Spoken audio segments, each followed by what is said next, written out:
यही आपसे विनती। थैंक यू बाबा। जय बाबा। Beloved God, help us all to love you more and more and more and more and still yet more till we become worthy of union with you, and help us all to hold fast to Baba's Dhamma till the very end. अवतार मेहर बाबा की जय। अवतार मेहर बाबा की जय। अवतार मेहर बाबा की जय। सभी को प्रेम पूर्वक जय बाबा। ब्लू बस टूर ये किताब हम लोग पढ़ रहे हैं और इसमें अभी ये कंपेनियन मोड चालू नहीं करना कृपा करके। तो पिछले बार हम लोग पेज नंबर 268 पर रुके थे और हम लोग बेंगलोर आए हैं। अभी बेंगलोर से बाबा की दूसरी ब्लू बस यात्रा शुरू हो गई 1939 अगस्त से लेके मार्च 1940 तक ये ब्लू बस यात्रा चली। और अभी बेंगलोर में जो आश्रम स्थापित करना था इसके बारे में गतिविधियां शुरू हो गई थी, जिसको हमने पिछली बार देखा। तो अब हम आज का रीडिंग शुरू करते हैं पेज नंबर 269 से। कहीं काम चालू चले। अच्छा, आपको अगर आवाज में कुछ बाधा आती है तो बताइएगा जरूर, नहीं तो बाजू में जाके उनको रिक्वेस्ट करने को। In addition to the Diwan property, the proposed site included about 40 privately held farms as well as several tracts owned by the government. अब ये बात हमको ध्यान रखनी है कि ये जो प्रॉपर्टी थी ये दीवान कोई मुफ्त में बाबा को दे नहीं रहे थे। अरे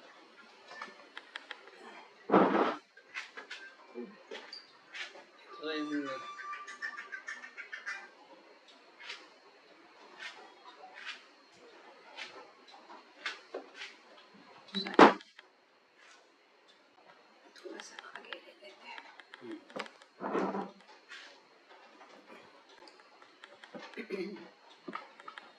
ये बाबा दीवान से ये प्रॉपर्टी जमीन खरीद रहे थे स्पिरिचुअल सेंटर के लिए। अब इसके साथ ही अगल बगल के करीब करीब 40 खेत भी बाबा ने खरीद लिए थे जो किसी के मालिकाना थे, प्राइवेटली थे।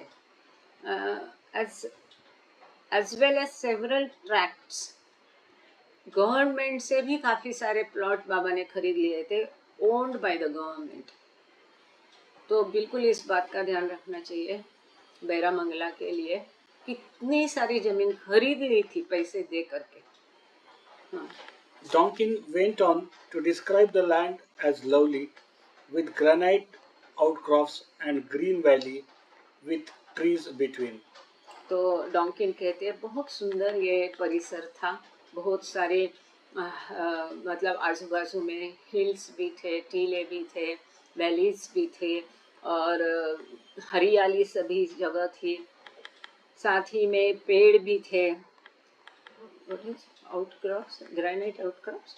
अच्छा, ये जो खासियत है वहाँ पर ये जो टीले थे है ना, तो वो सारे ग्रेनाइट्स के टीले थे।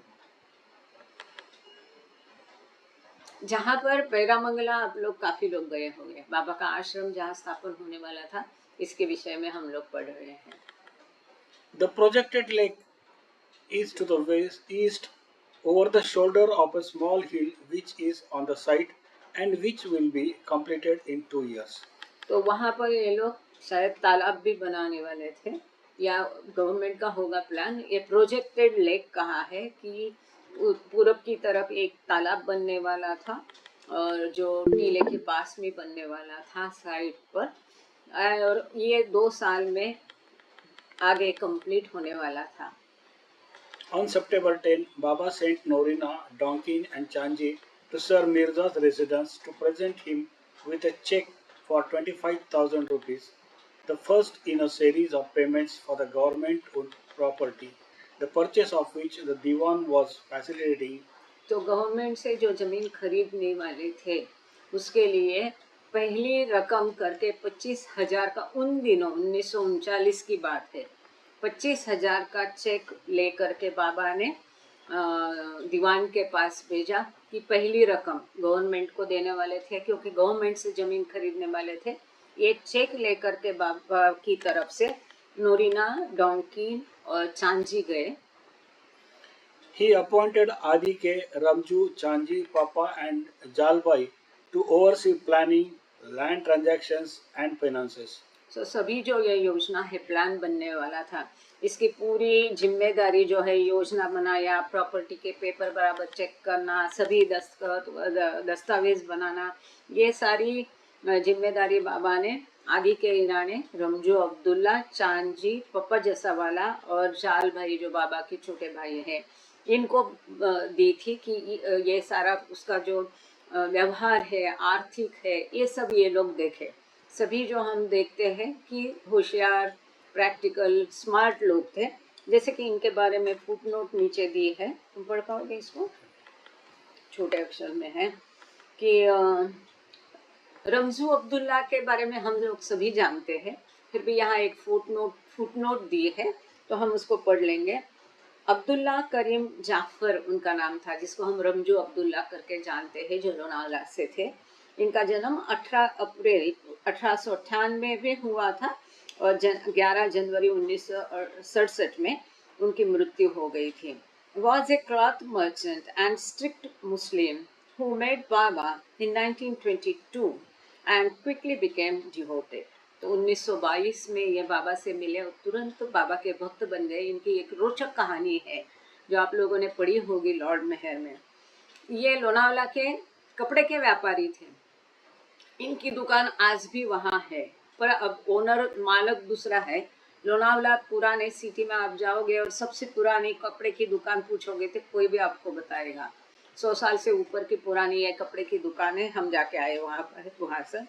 Although Ramju had only 1 year of education, Baba entrusted him with many of his legal affairs. Ramju बाबा के पास आके 1 ही साल हुआ था, फिर भी जितने भी कायदा के सारे मैटर से वो बाबा ने रमजू अब्दुल्ला को सौंप दिए थे। बाबा ordered Ramju to maintain a series of journals about his work with him that have been published as Ramju's Diaries 1922 to 1929, Walnut Creek, California, Sufism Reoriented 1979। तो रमजू अब्दुल्ला को स्वयं बाबा ने कहा था कि डायरी मेंटेन करें। जर्नल का भी काम रमजू अब्दुल्ला देख रहे थे। दुर्भाग्य से अभी तक ये रमजू की डायरी आई है, अच्छा रमजू की डायरी आई है, प्रकाशित हुई है, पहले बहुत पहले हुई है, कभी हम भी वो भी पढ़ने को लेंगे। तो ये 1922 से लेकर 1929 तक 7 साल तक उन्होंने जो शुरू के दिनों की पूरी डायरी रमजू ने मेंटेन की है। मेहर बाबा जनरल ने भी इनके लेख आते थे, वो भी कार्यभार ये संभालते थे। He included Norina and Elizabeth as अच्छा सॉरी, यहाँ और एक फुटनोट है, जाल भाई। तो इनका नाम है जाल शेरियार ईरानी, मेहर बाबा के ये भाई थे। उनका जन्म 15 सितंबर 1902 में हुआ था और उनकी मृत्यु 21 फरवरी 1982 में हुई थी। आप लोग जो पुराने हैं, पहले से बाबा के पास जाते होंगे तो उनको जाल भाई याद आते होंगे। हम लोग मिले हैं बिल्कुल उनसे। उनके कई सारे बाबा के फोटो में वो है, टोटली डिवोटेड थे बाबा के प्रति और बहुत मुश्किल उनका स्वभाव था, लेकिन पूरा जीवन भर उन्होंने बाबा के सेवा में अर्पण किया। तो उनको जाल भाई करके उनका उल्लेख आता है यहाँ पर। तो इनका नाम Jal Sheriar Irani was the second son of Sheriar and Shirin Mai. Sheriar और शिरीन माई के दूसरे पुत्र थे, बाबा से छोटे थे। जाल भाई, ब्रदर जाल, as he was affectionately known, served Baba throughout his life. तो पूरे जीवन में उन्होंने बाबा की सेवा की। He included Norina and Elizabeth as well, since they had been the first to put forth the idea for such an institution. तो ये आध्यात्मिक केंद्र शुरू करने की आइडिया बेसिकली जो थी नोरिना मैच बेली जो प्रिंसेस थी और एलिजाबेथ पैटरसन की थी, तो इनको भी इस कार्य में सम्मिलित किया गया। Baba wanted this center to accommodate 2,000 people of all religions. It is recorded, and it was to have 6 departments: The spiritual academy with the aim of preparation for international harmony, the house of advanced souls for practical mysticism, the abode of the saints for those who would teach the reality of God, the most the must institute for the God intoxicated, the solitary quarters for meditation for those who wish to meditate under guidance, and the resting place for the afflicted for the care and alleviation of suffering of all kinds. All of these departments would be under Baba's direct supervision. तो ये आश्रम कैसा होगा? करीब करीब 2000 लोगों की यहाँ सुविधा की जाएगी, ऐसी योजना थी। अब ये आश्रम का प्लान कैसे बना था, इसकी जो प्लान होता है ना, ब्लूप्रिंट टाइप, ये आपके सामने शेयर किया है। Thank you श्वेतांबरी। स्क्रीन पर आप देख लीजिए ऊपर। अब इसमें मज़े की बात एक आपने अगर नोट की है तो यहाँ लिखा है the Meher Baba universal spiritual centre. अब ये द जो है मेहर बाबा के आगे द श्री नहीं है, इसकी कहानी और सेंटर कैसे आगे नहीं बना ये हम आगे पढ़ेंगे। तो ये किस प्रकार की योजना थी? तो 2000 लोगों की यहाँ सुविधा होने वाली थी, जिसमें कि 6 डिपार्टमेंट्स होंगे और यहाँ पर एक स्पिरिचुअल एकेडमी, मतलब लेक्चर्स, रीडिंग, सिखाने वाला स्कूल जिसको हम कहते हैं, आध्यात्मिक यूनिवर्सिटी भी होगी इसमें, जिसका उद्देश्य होगा कि पूरा विश्व में जो आपसी सामंजस्य, प्रेम और भाईचारा हो, इंटरनेशनल हार्मनी, इसका उद्देश्य होगा। उसी उद्देश्य से ये आध्यात्मिक यूनिवर्सिटी काम करे, किसी एक विशेष धर्म का प्रसार के लिए नहीं। कितनी उदात्त कल्पनाएं थी, देख लीजिए। हाउस ऑफ एडवांस सोल मतलब जो साधक आध्यात्मिक पथ पर प्रवेश किए हैं और जो भूमिकाओं में है, तीसरी, चौथी, पांचवी, छठवीं, जो प्रगत आत्मे है, उनके लिए एक अलग से रहेगा। उनका फॉर प्रैक्टिकल मिस्टिसिज्म मतलब गूढ़ ज्ञान, लेकिन व्यवहार प्रत्यक्ष, जो वहाँ पर जो ऐसी स्थिति में है, जैसे हम देखते कि बाबा के समय में तीसरी, चौथी, पांचवी, छठवीं भूमिका के मस्तों से, लोगों से बाबा मिलते थे और उनको आगे प्रगत करा देते थे उनके मार्ग पर। साथ ही में रहेगा the abode of the saints for those who would teach the reality of God, ऐसे साधु संत जो ईश्वर की वास्तविकता का ज्ञान दूसरों को देंगे, पढ़ाएंगे, सिखाएंगे। The must institute for the God intoxicated, ये तो होना ही होना है कि मस्तों के लिए भी एक इंस्टीट्यूशन वहाँ संस्था रहेगी, जो मस्त लोगों के लिए, जो हमें पता है मस्त मतलब जो ईश्वरी प्रेम में पूरे डूबे हुए हैं। The solitary quarters for meditation for those who wish, जिनको तपस्या करनी है, मेडिटेशन करना है, उनके लिए मेडिटेशन हॉल भी रहेगा अंडर गाइडेंस। अंडर गाइडेंस क्यों? क्योंकि मेडिटेशन करते करते प्रेमाश्रम के बच्चों की क्या हालत हो गई थी, हमने देखा है द बॉयज में। And the resting place for the afflicted for the care and elevation of suffering of all kinds, जो असहाय है, दुर्बल है, हेल्पलेस है, अपंग है, ऐसे सभी की केयर, देखभाल करने वाली भी एक हाउस वहाँ पर होगा। All of these departments would be under Baba's direct supervision, और ये सभी जितने भी डिपार्टमेंट, विभाग है, ये प्रत्यक्ष बाबा की निगरानी में होंगे। पहले यहाँ से हमने पढ़ लिया है, अब इस आकृति में हम आपको समझाएंगे कि कहाँ क्या है। इसका नाम देखो, the Meher Baba universal spiritual centre है। एक्चुअली श्री मेहर बाबा रखना था, लेकिन हम आगे चल के देखते हैं तो पाश्चात्यों ने ये श्री शब्द के लिए ऑब्जेक्शन दिया और द डाला, और बाबा ने इसके ऊपर जोक भी पास किया कि आगे से लोग अब श्री मेहर बाबा नहीं लेकिन द मेहर बाबा कहेंगे। एनीवे, तो ये बैरामंगला में ये वैश्विक आध्यात्मिक केंद्र खुलने वाला था। यहाँ लिखा है बेंगलोर डिस्ट्रिक्ट, इंडिया। अब ये सेंट्रल प्लेस आप देख रहे हैं, ये गोल जो है, कर्सर में घुमा रही, आपको कर्सर दिख रहा है? ये जो कर्सर मैं दिखा रही हूँ, इससे ये बाण दिख रहा है छोटा कि नहीं? ओके, थैंक यू मीना ताई। तो ये जो है यहाँ ये गोलाकार जो बिल्डिंग बीच में रहेगी, इसमें सबसे ऊपर आप नाम देख रहे हैं बाबा, ये 1 नंबर दिख रहे हैं। ये 1 नंबर मतलब चीफ, बाबाज चीफ मेन, हिज यहाँ लिखा है। अब दुर्भाग्य से मैं इसको और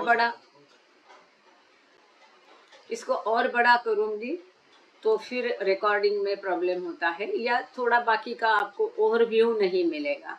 लेकिन यहाँ आप पढ़ नहीं सकते, लेकिन मैं कर्सर से बता रही हूँ यहाँ हिज चीफ मैन। तो बाबा और उनके मुख्य सदस्य मंडली के लिए ये बीच का सेंट्रली लोकेटेड एरिया दिया गया है। अब इसमें दूसरे नंबर आते हैं। पहले नंबर बाबा है, दूसरे नंबर में यहाँ आप देख रहे राइट साइड में जो गोला है, यहाँ सेंट्स। तो ये बड़े गोल में ये छोटा राइट साइड का गोल है, ये साधु संतों की जगह है दी है। और जाहिर है ये लेफ्ट का जो छोटा गोला आप देख रहे हैं, ये एडवांस सोल्स, प्रगत आत्मे जो है, ये जो है ये प्रगत आत्मे, आध्यात्मिक पथ पर जो प्रगत आत्मे है, इनके लिए ये 3 नंबर की जगह रखी गई है।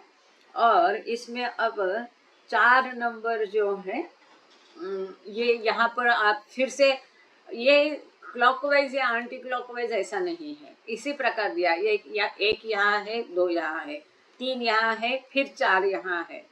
इसको देख के आपको एक चार्ट याद आ गया होगा क्रिएशन एंड कॉजेज में, जो सप्त जगत बाबा ने समझाए थे, 7 जगत। इसमें भी ऐसा ही था, एक सेंट्रली यहाँ ए है, यहाँ बी है, यहाँ सी है, यहाँ डी है, ऐसा था। वहाँ क्लॉकवाइज एंटी क्लॉकवाइज ने, इसीलिए 1 नंबर यहाँ है, 2 नंबर यहाँ है, 3 नंबर यहाँ है, फिर 4 नंबर राइट साइड में। ये आप एक्सट्रीम राइट में देख लीजिए, यहाँ पर ये देख लो, ये जो 4 नंबर है, ये डिवोटीज जो है ना, हमारे जैसे जो भक्तगण है, इसके लिए, इनके लिए असेंबली हॉल है। आप इसको शायद पढ़ सकते हैं, डिवोटीज असेंबली हॉल 4 नंबर में। और आगे चल के नेचुरली फिर 5 नंबर में हम यहाँ आ गए। देखो तो 5 नंबर में जो है एफ्लिक्टेड आश्रम, दुर्बलों के लिए आश्रम है। साथ ही में यहाँ पर आप नीचे देखेंगे अस्पताल है। ये जो जगह है ये देख लीजिए, ये वाला सारा जो है उनके रहने की, ये छोटी छोटी रूम मतलब उनके रहने की सुविधा है। और ये मेन बिल्डिंग रहेगी, इसमें ये आश्रम रहेगा दुर्बलों के लिए, और अस्पताल रहेगा, हॉस्पिटल। सो एफ्लिक्टेड आश्रम और अस्पताल आ गया 5 नंबर में। अब फिर 6 नंबर यहाँ पर आ गया। ये देखिए, ये यहाँ पर डिवोटीज है और यहाँ डिसैपल्स है। फर्क है ना, बाबा के फॉलोअर्स, बाबा पर प्रेम करने वाले, बाबा के शिष्य, इनको ये बड़े सर्कल के अंदर जगह दी है। ये 6 नंबर में है, लेकिन ये डिसैपल्स है। ये जो ऊपर का आधा गोल आप दिख रहे ब्लैक वाला, मैं कर्सर घुमा रहे, ये 6वीं नंबर पे डिसैपल्स है। लेकिन डिवोटीज यहाँ आउट ऑफ द सर्कल है। यहाँ पर डिवोटीज है राइट साइड में, और यहाँ पर डिसैपल्स है 6 नंबर में, डिसैपल्स यहाँ पर है। अब 7वें जो है यहाँ पर नीचे है, इसी के ठीक ऑपोजिट में नीचे में यहाँ पर जो आप दिख रहे हैं, इस पोर्शन में 7 नंबर है स्पिरिचुअल अकेडमी, आध्यात्मिक इंस्टीट्यूशन, जहाँ अध्यात्म पढ़ाया जाएगा। यहाँ टीचर लोग भी हमारे इसमें शामिल हुए हैं। खुदे सर, ये देखो आपका स्कूल होता है, कॉलेज होता है, यहाँ आध्यात्मिक स्कूल होगा, स्पिरिचुअल अकेडमी, ये 7 नंबर में यहाँ दिया गया है। अब 8वें नंबर में फिर यहाँ पर हम ऊपर जाएंगे। यहाँ पर मेडिटेशन आश्रम, ध्यान धारणा के लिए आश्रम, ये शिरोधा, ये सबसे ऊपर चरम पे, शिखर पे जो है, आप एक स्क्वायर देख रहे हैं, ये यूनिवर्सल स्पिरिचुअल सेंटर के ठीक नीचे है, स्पिरिचुअल के नीचे है, ऊपर सबसे ऊपर जो है ये मेडिटेशन आश्रम रहेगा। ध्यान धारणा और तपस्या के लिए ये आश्रम यहाँ पर रहेगा। और ये 9 नंबर हम देखा कि मैड और मस्त आश्रम यहाँ पर हमने देखा, कुछ छूट तो नहीं गया। 1 2 3 4 5 6 7 स्पिरिचुअल एकेडमी हो गई। अब ये जो स्पिरिचुअल एकेडमी है, इसी के ठीक नीचे श्वेतांबरी, sorry I can not zoom in, there are certain reasons why I am not doing it. तो इसको मैं ब्लू बस टूर ग्रुप में डाल दूंगी, वहाँ पर भी देख सकते हैं। जिस प्रकार यहाँ मेडिटेशन आश्रम है, इसी के जैसा ये जो स्पिरिचुअल एकेडमी हमने यहाँ 7 नंबर में देखी थी, इसके ठीक नीचे इसके ऑपोजिट में ही मैड और मस्त आश्रम है। मैड और मस्त आश्रम यहाँ पर नीचे है, ये 7 नंबर के नीचे 9वां आश्रम होगा। तो देखिए कितना ध्यान से बारकाही से इस प्लान को बनाया गया था। उस दिन मैंने आपको कहा कि उदतारा जहाँ बाबा का एक्सीडेंट 1956 में हुआ, वहाँ की जमीन एक्सीडेंट स्पॉट पर खरीदी गई है, और उसका जो प्लान अब उन लोगों ने अप्रूव किया एकदम ठीक ऐसा ही नहीं है, पर करीब करीब काफी ऐसी इसी प्रकार का वो भी प्लान डॉक्टर वासुदेव ने हमको दिखाया है। आपको किसी को दिलचस्पी है तो उनको रिक्वेस्ट करेंगे और ट्रैवल विद बाबा ग्रुप में डालेंगे, बी विद ब्लू बस में भी डाल सकते। तो वो करीब करीब इसी प्रकार का एक प्लान बनाया गया है। Chanji observed that its creation marked a new phase of Baba's work. The spiritual center is to be the nucleus of all Meher Baba's external activities. It is for the first time Baba's external activities up till now quite seem to have assumed a public aspect. यहाँ चांजी अपना observation है जो उन्होंने उनका दिल में उन्होंने जो देखा वो लिखते हैं कि अब इस आश्रम के साथ बाबा की विश्व के लिए बाह्य दिखने के लिए एक नया अध्याय बाबा के काम का शुरू होता है। और ये स्पिरिचुअल सेंटर जो आध्यात्मिक सेंटर बना जाएगा, ये बाबा की सभी बाह्य जो गतिविधियां है उनका केंद्र बिंदु रहेगा। ये पहली बार इस प्रकार से बाहर लोगों को दिखेगा ऐसी कुछ गतिविधियां बाबा बना रहे हैं, और इसको एक लोगों का ध्यान भी इसकी तरफ आकर्षित होगा। अदरवाइज बाबा का काम कैसा होता था? इन डिस्गाइज होता था, पर्दे के पीछे, ओपन खुले में नहीं। इवन जो युद्ध लड़ा गया वो भी प्रतीकात्मक रूप से बाबा इस अवतार काल में पूरा कार्य जो है प्रतीकात्मक रूप से बाबा ने किया है। Thus, Baba placed great emphasis on the naming and appearance of the new center. इसलिए बाबा ने इस सेंटर का नाम और कैसा अपीयरेंस रहेगा इसके उसको बहुत ध्यान से दिया है, बहुत उसको महत्व दिया है। The name proposed initially was the Sri Meher Baba Universal Spiritual Ashram. There were concerns, however, over the use of Hindi names for an institutions meant to serve people of all grades, so the word Sri was eliminated and Ashram replaced with center. तो आश्रम और Shri Meher Baba universal spiritual आश्रम ये नाम सूचित किया गया था।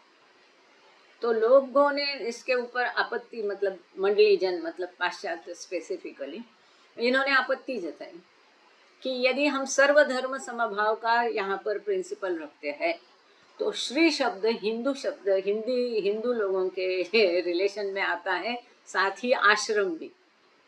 तो इसके लिए श्री शब्द को हटाया गया और आश्रम की जगह सेंटर रखा गया। आगे इसके ऊपर बाबा का रिमार्क ध्यान देने जैसा है। I think there is no point in they should not have anyway. Following the decision to change the name to the Meher Baba Universal Spiritual Center, Baba joked that perhaps now he might be called the Meher Baba. He likes his bit of the fun, does Meher Baba, Donkin quipped. तो बाबा ने joke पास किया इसके ऊपर, जब लोगों ने श्री पर आपत्ति जताई और द उसके जगह रिप्लेस किया। जैसे कल हमने देखा कि बच्चों के लिए जैसे अब ठीक है आपको ऐसा करना है करो, करना है कि नहीं, जैसे कि हम देखते हैं आज की तारीख में भी आश्रम बना ही नहीं। अब इतनी सारी जमीन खरीदी हुई भी सारी लूटपाट हो गई, ये कभी बना ही नहीं। तो जब ये श्री शब्द हटाया तो बाबा ने उसके ऊपर जोक किया कि आगे से अभी मुझे भी लोग द मेहर बाबा कहने लगेंगे, और इसी ऊपर ये सब मजाक किया उन्होंने इसके ऊपर। Baba foresaw an extensive complex laid out on more than 560 acres with 9 buildings containing 350 rooms. तो बाबा ने एक पूरी योजना बनाई कि करीब 560 एकड़ पे ये आश्रम रहेगा। इसमें 9 बिल्डिंग्स होगी, जैसे कि अभी हमने देखा है ना, 9 बिल्डिंग्स। हम एक बार फिर देखते। बाबा उनके मुख्य मंडली के लिए एक रूम थी, संतों के लिए एक रूम थी, एडवांस सोल्स के लिए एक रूम स्ट्रक्चर था, रूम थी, बिल्डिंग थी, डिवोटीज के लिए एक बिल्डिंग थी। 5वें नंबर में आता है एफ्लिक्टेड मतलब असहाय लोगों के लिए आश्रम और अस्पताल था। 6वें नंबर पर डिसैपल्स के लिए, लवर्स के लिए एक आश्रम होना था। 7वें नंबर पे आता है आध्यात्मिक अकेडमी या यूनिवर्सिटी, स्पिरिचुअल अकेडमी होने वाली थी। 8वें नंबर पर आता है मेडिटेशन आश्रम, ध्यान धारणा तपस्या के लिए आश्रम बनने वाला था। और 9वें नंबर पर आता है बैड और मस्त आश्रम। इस प्रकार से 9 इसमें बिल्डिंग बनने वाली थी, जिसमें 9 में मिलके 350 रूम बनने वाले थे। He envisioned a cluster of what he described as symbolic structures built to precise scales.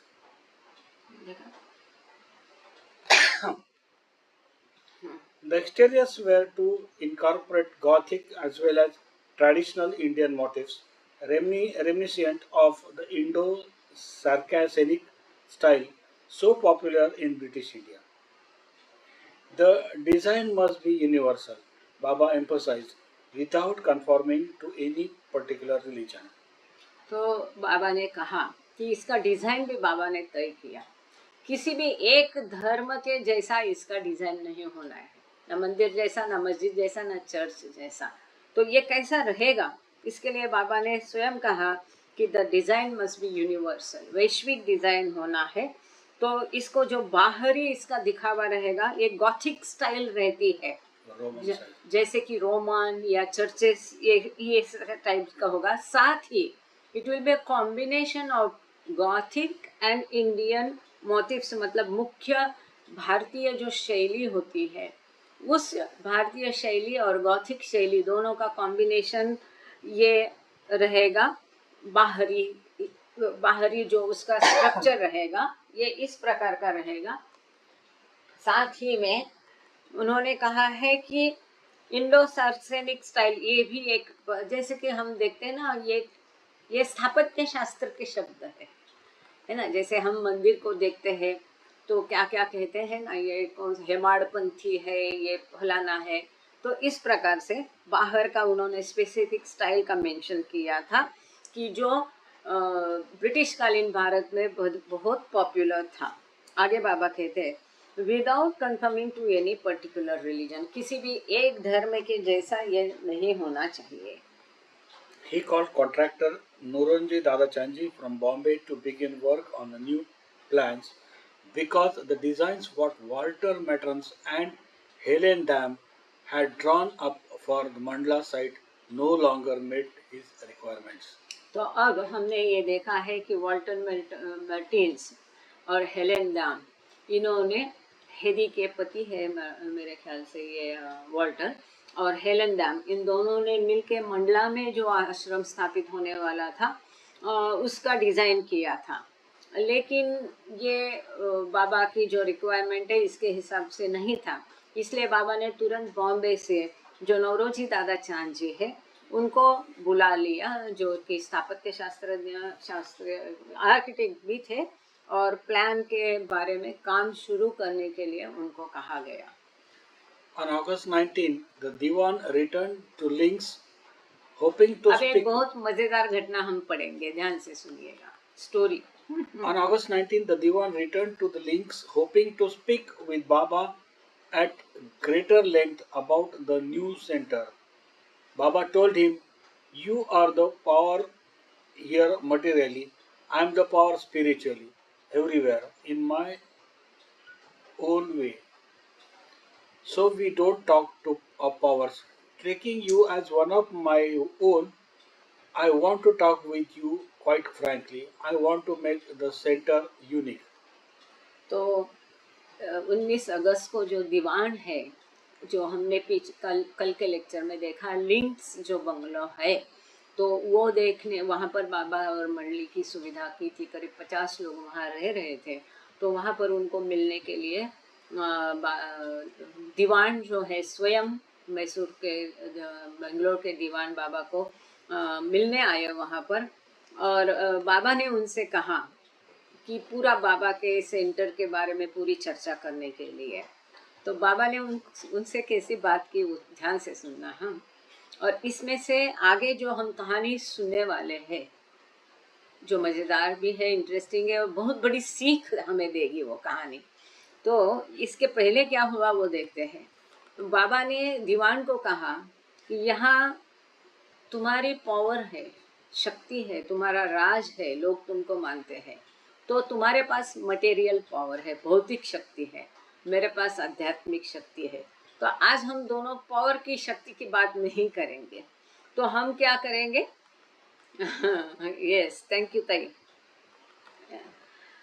मुझे तुमसे एकदम खुल के बात करनी है। बाबा कह रहे दीवान से कि मैं आज तुमसे फॉर्मल औपचारिक बात नहीं करूँगा।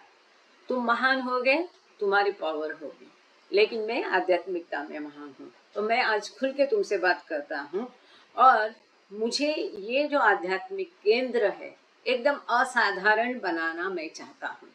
आगे क्या हुआ सुनते हैं। Because Baba had given Norina a role in helping to establish the center, he called her from her work to meet the Diwan again. She had no idea why Baba wished to see her, but she dutifully appeared wearing a soiled, threadbare work dress and toting the bucket and broom she had been using to clean up after another of Lucky's escapades. She bore no resemblance to the immaculately attired woman that Diwan recalled from previous meeting. तो जब दीवान आए तो बाबा ने नोरीना को बुला लिया, अचानक से बुला लिया। अब नोरीना को पता नहीं था कि मुझे बाबा ने क्यों बुलाया। हमने देखा कल कि दीवान को मिलने जब नोरीना, मैजबिली और सब गए तो अपने पाश्चात्य अच्छे अच्छे कपड़ों में गए ताकि वो उन पर कोई इम्प्रेशन जमा सके। अब जब नूरीना को बाबा ने बुलाया, वहाँ दीवान बैठे थे, नूरीना को पता नहीं था बाबा ने किस लिए बुलाया। तो वो ऐसे ही अपने टूटे फटे खराब गंदे कपड़ों में आई।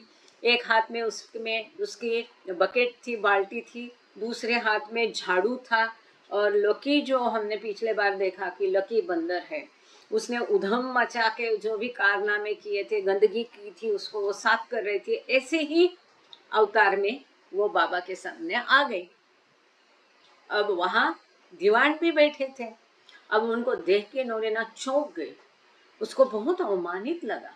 उसको लगा ये क्या है, अरे ये दीवान बैठे और बाबा ने मुझे कुछ कल्पना नहीं दिया, ऐसे ही बुलाया। मैं तो कुछ सज के बन के आती है, ऐसे अवतार में आ गई। अब वो क्या सोचेंगे मेरे बारे में। लेकिन इसका परिणाम दीवान पर क्या हुआ ये अभी आगे हम सुनेंगे। She bore no resemblance to immaculately attired woman, the Diwan recalled from। तो पहली उनकी जो मुलाकात दीवान के साथ हुई थी, तब जो एकदम अच्छे कपड़े में पॉश एकदम प्रिंसेस जैसी वो आई, उसके साथ अब ये जो उसका अवतार था कोई मेल नहीं खा रहा था, है ना। जैसे कि अचानक हमारे घर में कोई आता है और हम ऐसे अवतार में दरवाज़ा खुलते और बाकी बाद में जाके हम कपड़े चेंज करते हैं। कोई आने वाला है पता है तो पहले से हम ठीक ठाक कपड़े पहन के बैठते हैं। तो उसको बाबा ने क्यों बुलाया मालूम नहीं था, और बाबा की आज्ञा थी कि जैसे है वैसे तुरंत आना। लेकिन अवतार की ये लीला है, उनकी छोटी मोटी हर क्रिया में, हर शब्दों में बहुत गहन अर्थ होता है, उसका एक मकसद होता है, जिसको हम अभी आगे पढ़ेंगे। Baba gestured, meet Princess Norina Majbeli. Norina was mortified to be seen in such a state of disarray and disconcerted that Baba had given her no opportunity to change her clothes. तो वो आते ही बाबा ने दीवान से कहा कि यहाँ princess मैचबेली है, उनसे मिलो। तो वो प्रिंसेस को एकदम, हम घर का अवतार में है, किसी को मिलना है तो कैसा थोड़ा हमको ऑकवर्ड फील होता है ना, तो उसी प्रकार से उसको एकदम ऑकवर्ड फील हुआ, अवमानित लगा कि बाप रे, ये अब मेरे बारे में क्या सोचेंगे, क्योंकि उसको कपड़े बदलने के लिए बाबा ने कोई अवसर नहीं दिया था। The Divan was astonished and exclaimed to Baba, "Your love is wonderful. An educated Western woman from wealthy background doing this sort of work, marvelous. She could engage dozens of servants, but it is your love that makes her sweep her own quarters. It is her luck to wield a broom in your court." Norina wept when she understood why Baba had called her.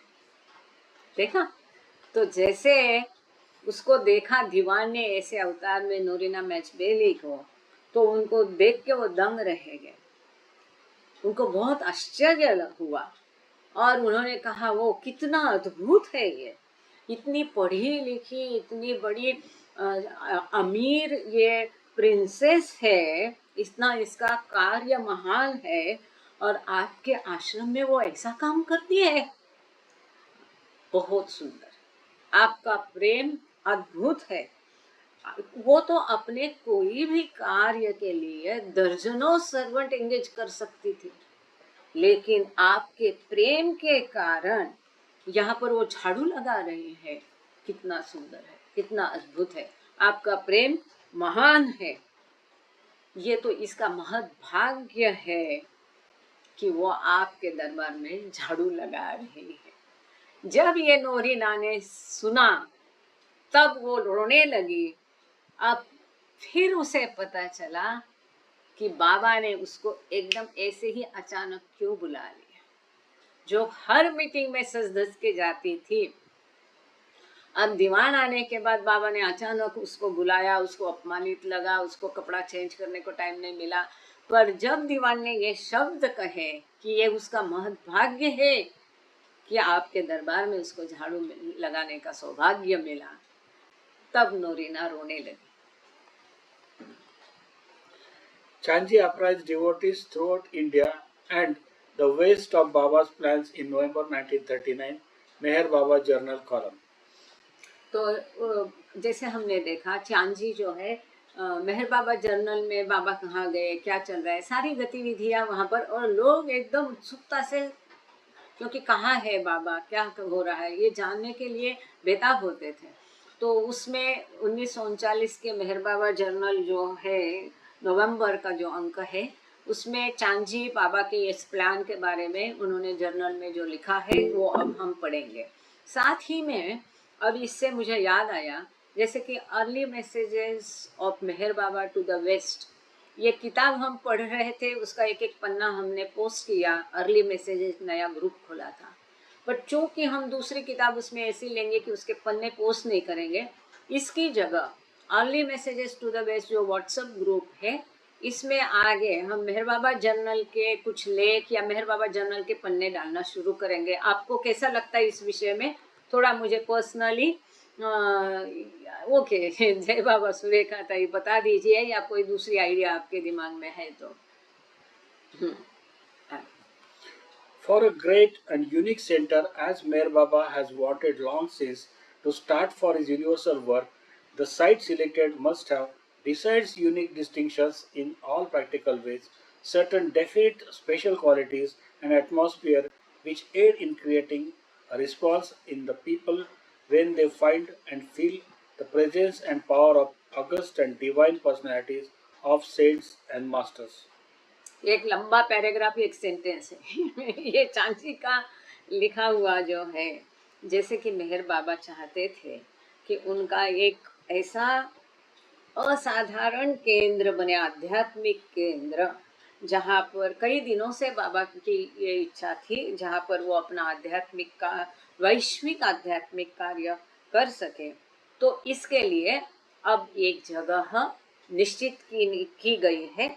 यहाँ पर ये बहुत असाधारण जगह है और व्यावहारिक भी है, और सर्टन डेफिनेट स्पेशल इसकी अपनी ये जो माहौल है, यहाँ पर एटमॉस्फेयर है, वातावरण है, उसकी स्पेशल क्वालिटीज़ है अपनी, और जिसके कारण एक बहुत अच्छा लोगों से रिस्पांस इसको यहाँ पर मिलेगा कि जिस प्रकार के ऐसे आश्रम में वो आएंगे और जहाँ पर बाबा स्वयं रहेंगे, उनका प्रेजेंस रहेगा, तो उनकी शक्ति वहाँ मौजूद रहेगी। And power of August and divine personalities, यहाँ पर जैसे कि हमने देखा कि साधु संतों के लिए भी एक आश्रम वहाँ पर बना गया है, मेरे ख्याल से वो 3 नंबर या 4 नंबर पे है वो आश्रम। ये रहा एडवांस सोल्स का ये आश्रम है और साधु संतों का ये 2 नंबर का है। तो यहाँ पर साधु संत का भी प्रेजेंस रहेगा, उनका भी लाभ इन लोगों को मिलेगा, तो लोग आसानी से यहाँ पर आएंगे। Such a rare quality seemed to have been found in the recently selected site in the Mysore state where the master has decided to establish his universal spiritual center. तो इस प्रकार की ये बहुत असाधारण सारे गुण है, ये जो केंद्र के लिए जगह बाबा ने मैसूर परगना में चुनी है, निश्चित की है, तो यहाँ जहाँ पर उनका वैश्विक आध्यात्मिक केंद्र बनेगा, इसमें ये सारे गुण है, ये क्वालिटीज है। Meanwhile, the monsoon rains that had been so plentiful when Baba shifted to South India had diminished, and Mysore state was in danger of facing a severe drought. जब बाबा और मंडली मैसूर में पहुंचे, वास्तव में वहाँ बहुत भारी वर्षा होती है, लेकिन जब ये लोग पहुंचे तो वहाँ पर एकदम अकाल जैसी परिस्थिति थी, कोई बारिश ही नहीं थी। Chanji called Baba's presence at such a time an august blessing, observing a grave anxiety was felt all over, and many who came in the contact with Master naturally asked him to bless this site with sufficient rains to avoid failure of crops. तो ऐसे में जब अकाल की स्थिति में बाबा वहाँ आए, ये कई लोगों की दृष्टि से एक बहुत शुभ कार्य था और स्वाभाविक था। जो भी वहाँ के लोकल लोग बाबा से, स्थानीय लोग मिलते थे तो बाबा से विनती करते थे कि थोड़ी समय पर पर्याप्त बारिश यहाँ हो, करो बाबा, करने के लिए बाबा की प्रार्थना करते थे ताकि धान क्रॉप बराबर आ जाएगा। In his usual indifferent and light manner, Baba had graciously granted their request, true to his word. When in a very short time it started raining with a force and it poured down practically throughout the month of October, bringing the average to more than normal. तो बाबा ने इसको सुना तो बाबा उसके प्रति ज़्यादा चिंतित या बहुत एनग्रॉस ने, इनडिफरेंट एटीट्यूड, कई लोगों को ये बाधाजनक लगता है कि बाबा और ऐसा इनडिफरेंट एटीट्यूड क्यों दिखाते हैं, ऐसे विरक्त वृत्ति कैसे है, तो ईश्वर है। और ये सारी जो चीज़ें हैं, चाहे अकाल हो, बारिश हो, किसी की मृत्यु हो, कोई कंसंट्रेशन कैंप हो, कोई युद्ध हो, ये सब ये दुनियादारी की बातें हैं। And after all it is happening as per his will. जो दैवी प्लान है, योजना के मुताबिक ये होता है, तो उसमें दुख बताना या चिंता करना या कुछ दिखाने की कोई आवश्यकता नहीं। वो तो नाटकीय होगा अगर वो दिखाता है, क्योंकि ही इज बियॉन्ड माइंड, वो तो वहाँ मन ही नहीं है, विश्विक मन है। तो बाबा ने इस चीज़ को इनडिफरेंटली सुना सही, लेकिन उन्होंने उनको जुबान भी दी, प्रॉमिस किया और अपने शब्द भी रखे 2 ही दिन में ना, कि बहुत भारी वर्षा हुई, बहुत बारिश इतनी हुई, पूरे अक्टूबर में भी बारिश हुई और मोर देन एवरेज, जो साधारण बारिश होती थी सरासरी एवरेज, उससे भी अधिक बारिश बाबा ने उस प्रदेश को दी, क्योंकि बाबा ने उनको वैसा वचन दिया था, तो वचन बाबा ने निभाया। जब वो बता रहे थे तब बाबा इंडिफरेंट दिखाई दिए, लेकिन बाबा ने जो उनको करना था वहाँ पर बारिश का इंतजाम कर दिया। That was a good omen for the master's special activities here, his very advent proving so auspicious. तो ये जो इस प्रकार घटना हुई, एक प्रकार से जो है एक गुड ओमेन, एक शुभ संकेत हो गया, क्योंकि फिर क्या है, लोगों की श्रद्धा पक्की हो जाती है ना, ये सारी दुनियादारी चीज़ें मिलती है तो, और एक शुभ संकेत उनके कार्य की शुरुआत के लिए ऐसा हो गया।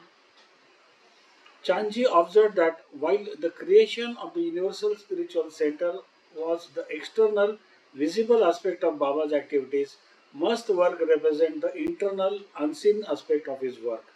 तो हालांकि चांजी लिखते हैं कि ये आध्यात्मिक वैश्विक आध्यात्मिक केंद्र ये बाबा की जो बाह्य गतिविधियां है इनको दिखाता था, लेकिन जो बाबा का आंतरिक कार्य है वो कोई नहीं देख सकता है, वो कोई समझ भी नहीं सकता है।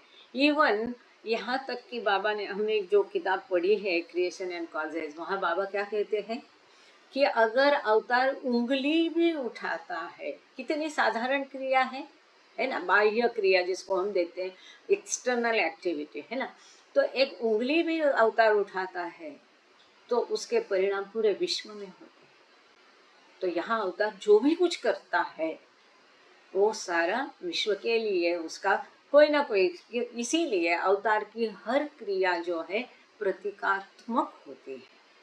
कहानी And as Donkin noted, the other channels of Baba's energy in Bangalore were the continuation of his search for a new must contacts and the establishment of an ashram where he could see to their care as well as that of the must who were to be brought from Mehrabad and where he could carry on his universal work with them in a seclusion. तो इस chapter का heading यदि आपको याद है, कल हमने क्या पढ़ा था, 3 चैनल्स, 3 चैनल में बाबा का कार्य किस प्रकार चल रहा है।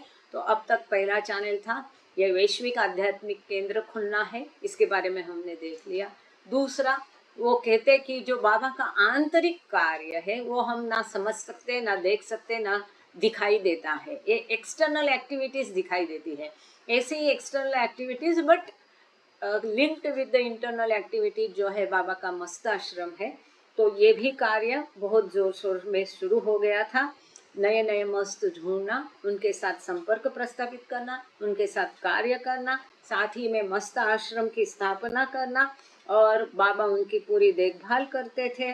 और जो भी इसके साथ ही मेहराबाद से भी मस्त वहाँ लाए गए, मस्त आश्रम की स्थापना की गई है, और जाता कि बाबा जो है अपना वैश्विक कार्य एकांत में सेक्लूजन में कर सके। वहाँ ढिंडोरा नहीं पिटाया जाता है। जब ईश्वर कुछ कार्य करता है, कहीं एक मासेस के लिए हो, किसी एक व्यक्ति के लिए हो, किसी एक व्यक्ति की वो मदद भी करता है, तो वो बताता नहीं है कि मैं तुम्हारी मदद करूँगा। Sometimes he says, many times he do not. आज भी हम में से कईयों की वो मदद करते हैं बिना बताए, बिना जताए, हमको पता भी नहीं चलता है, इन डिस्गाइज होता है। तो इस प्रकार से हमने देखा है कई बार बाबा अपने आप को एकांतवास में क्यों डालते थे। उनका महान कार्य वहाँ रहता था, वहाँ किसी को जाने की अनुमति नहीं होती थी, रूम बंद होती थी, क्योंकि उस समय के जो उनका तेज है ये हम सह नहीं सकते सामान्य व्यक्ति। जैसे कि कई घटनाएं इसके बारे में आपने सुनी है, देखिए कोई अंध हो गया, कोई बेहोश हो गया है, इसलिए वो एकांत में रख के अपनी एनर्जी यूज करके इन डिस्गाइज उनका काम चलता रहता है। The links proved an ideal location for these endeavors. तो ये सब जो प्रयास थे, इसके लिए जो लिंक्स बंगलो वहाँ पर लिया था, एक आदर्श लोकेशन साबित हुआ। The bungalow was typical of large Indian houses in that its servant quarters were situated in separate structures on the property. तो आम तरह के उस समय में जो बंगलो हुआ करते थे, आप देखेंगे विलू विला वगैरह अभिनगर में है, उसको देखा है। कई सारे बंगले जैसे हम पुराने बंगले देखते हैं आज भी, तो हमेशा एक बंगले के साथ एक उसी प्रॉपर्टी में, उसी प्रीमाइसेस में बाहर में छोटा सा एक सर्वेंट्स कॉटेज होगा, सर्वेंट बंगलो होगा, सर्वेंट क्वार्टर्स होगा। तो इस प्रकार से ये लिंक्स बंगले में भी बाहर उसी प्रॉपर्टी में, उसी प्रीमाइसेस में बाहर एक सर्वेंट्स क्वार्टर्स था, और इसी को बाबा ने मस्त आश्रम में तब्दील कर दिया। जैसे हम देखते हैं बाबा जब महाबलेश्वर गए, आगा खान पैलेस था, उसमें सामने 6-7 घोड़ों के तबेले थे, तो उनका रूफ को बदल के वहाँ पर सब उन्होंने रिनोवेशन करके उसको मस्त आश्रम, मैड आश्रम और आश्रम फॉर द डिसेबल्स, 3 आश्रम बनाए थे महाबलेश्वर में भी। उसी प्रकार से पसरणी जो घाट है महाबलेश्वर और सॉरी पांचगणी और वाई के बीच में, वाई के पास में, वहाँ पर भी बाबा ने मस्त और मैड आश्रम बनाया था। तो यहाँ पर भी इस प्रकार का कार्य किया कि लिंक्स में ही जो बंगले के सर्वेंट क्वार्टर थे उसको मस्त आश्रम में तब्दील किया गया। Here, the outbuildings were constructed at the end of the garden, along the boundary wall, far behind the house, where they would suit Baba's needs perfectly. अब यहाँ पर ये क्वार्टर्स कहाँ बना था? ये एकदम बहुत बड़ा बगीचा था उसके अंत में, और बाउंड्री वॉल का लग के ये जो घर था सर्वेंट्स क्वार्टर्स, ये बनाया था। ये बिल्कुल बाबा के ज़रूरत के हिसाब से था, क्योंकि जहाँ बाबा आवाजाही पसंद नहीं करते थे, एकांत में मस्तों के साथ कार्य करना चाहते थे। As an addition to existing structures, Baba ordered the construction of a zopdi, a small stone-floored hut with thatched roof and walls through which the wind puffed and sighed. तो इसके साथ में ही, इस बंगलों के साथ में ही, पहले भी हमने देखा कि बाबा बंगले में नीचे जो छोटी रूम है वहाँ पर रहे थे। अब बाबा ने कहा कि ये बंगले के सामने एक घास फूस की छत हो ऐसी, और घास फूस की दीवारें हो, जैसे कि खेत खलियान में किसानों की रहती है ना झुग्गी, जो झोपड़ी, उस प्रकार की झोपड़ी बाबा ने बनाने के लिए कहा, जिससे कि आराम से हवा की आवाजाही हो सके। 1-2 मिनट के लिए उम्मीद करती हूँ कि हमारा रिकॉर्डिंग डिस्टर्ब नहीं हो। और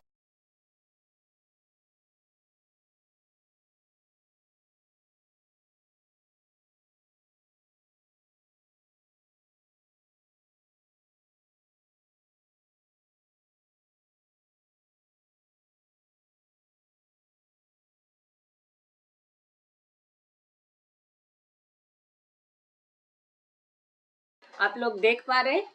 जय बाबा। ये जो है, ये लिंक्स बंगलों के सामने बाबा ने झोपड़ी बनाने के लिए, और ये बाबा स्वयं झोपड़ी में खड़े हैं। इस प्रकार की घास फूस की, मतलब उसको है ना, सूखी हुई गवत से, घास से इसको बनाते हैं। Donkin lyrically observed, such huts, when new as Baba was, are cool and have a fragrant odor, providing sweet relief from the intensity of the seclusion work that Baba was planning. तो डॉन्किन ने इसके बारे में कहा कि ये चूंकि घास फूस की है तो उसकी एक अपनी खुशबू होती है, इसमें से हवा भी अच्छी आती है, और नई झोपड़ी बनाई है। पुरानी है तो थोड़ा सा ये हो सकता है, जब नई नई होती है, घास गवत सूखा है, तो उसमें से नेचुरल एयर कंडीशनिंग का काम करती है, हवा ठंडी रहती है, ताज़ी हवा रहती है, और घास फूस का एक अच्छा खुशबू आती है। और ये बाबा जब अपने एकांत वास के कार्य से थक जाते थे, तो इस प्रकार के ये बाबा के लिए बहुत उपयुक्त होगी, ऐसा डॉन्किन ने कहा। Near the end of अच्छा, August, यहाँ पर मैं एक थोड़ा सा, यहाँ पर मैंने कोई बेंगलोर से किसी को ज्वाइन होने के लिए कहा था। मैं जानना चाहती हूँ कि मनी ज्वाइन नहीं हुई लगता है। ओके, जाने दो। मैंने मनी से कहा था, जो बेंगलोर से है, 2-3 लोगों को कहा था कि वो ज्वाइन होए और हम लोगों को बता दे इस बारे में कि अच्छा, भूषण जी है यहाँ पर। जय बाबा। भूषण रोनेकर, आप बात कर सकते हैं क्या? बात कर सकते तो अपना वीडियो कृपा करके ऑन करिए। जय बाबा। भूषण रोनेकर है, हालांकि उन्होंने कहा था, मैंने मैसेज उनका पढ़ा नहीं, और मणि को भी मैंने कहा था कि वो ज्वाइन होए। तो भूषण जी शायद अपने ऑफिस में होंगे या यात्रा कर रहे होंगे, तो शायद उनके लिए ये संभव नहीं होगा। पर मणि हमेशा अपने लेक्चर में आती थी, तो उसको कहा था, लेकिन वो दिखाई नहीं दे रही। हालांकि उसने मुझे बोला था वो ज्वाइन होगी, but I don't see. Bangalore. Rohanekar ji, आप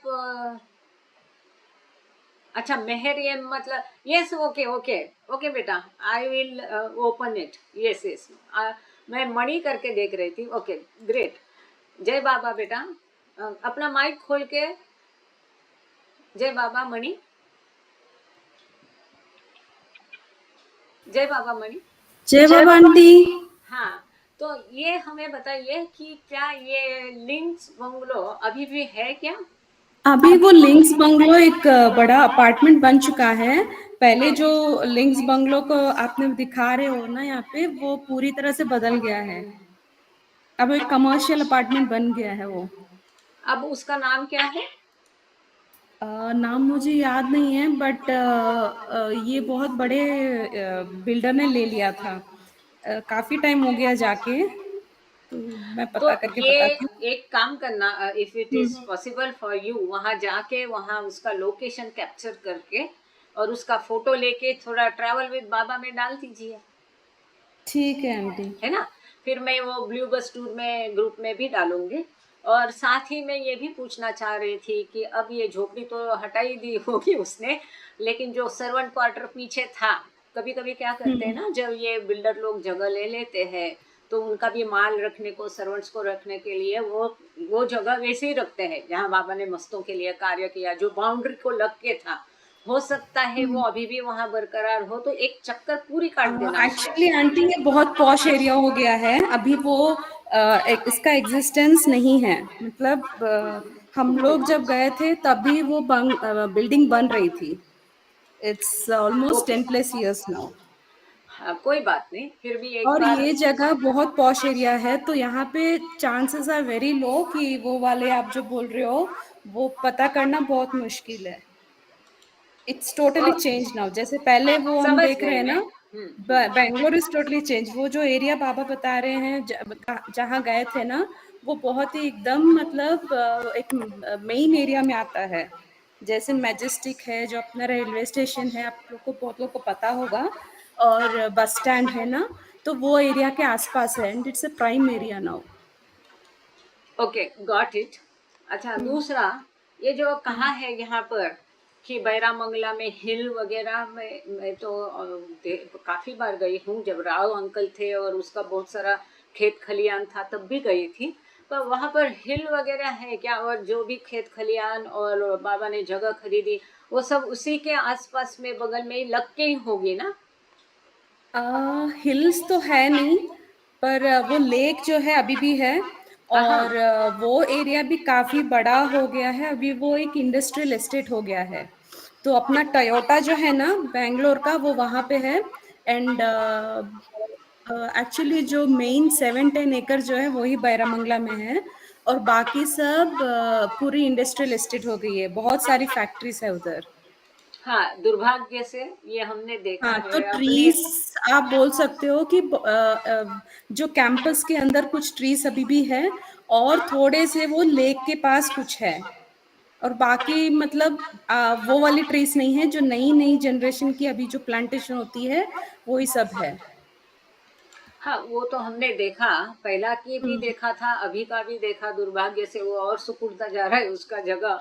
बट मैं ये जानना चाह रही थी बेटा, ये लेक कहाँ पर है जहाँ अभी नया उन्होंने लेक रहने का? होगा वहां से, बैरमंगला से आपका करीबन 2 किलोमीटर, 2-2.5 किलोमीटर के अंदर होगा।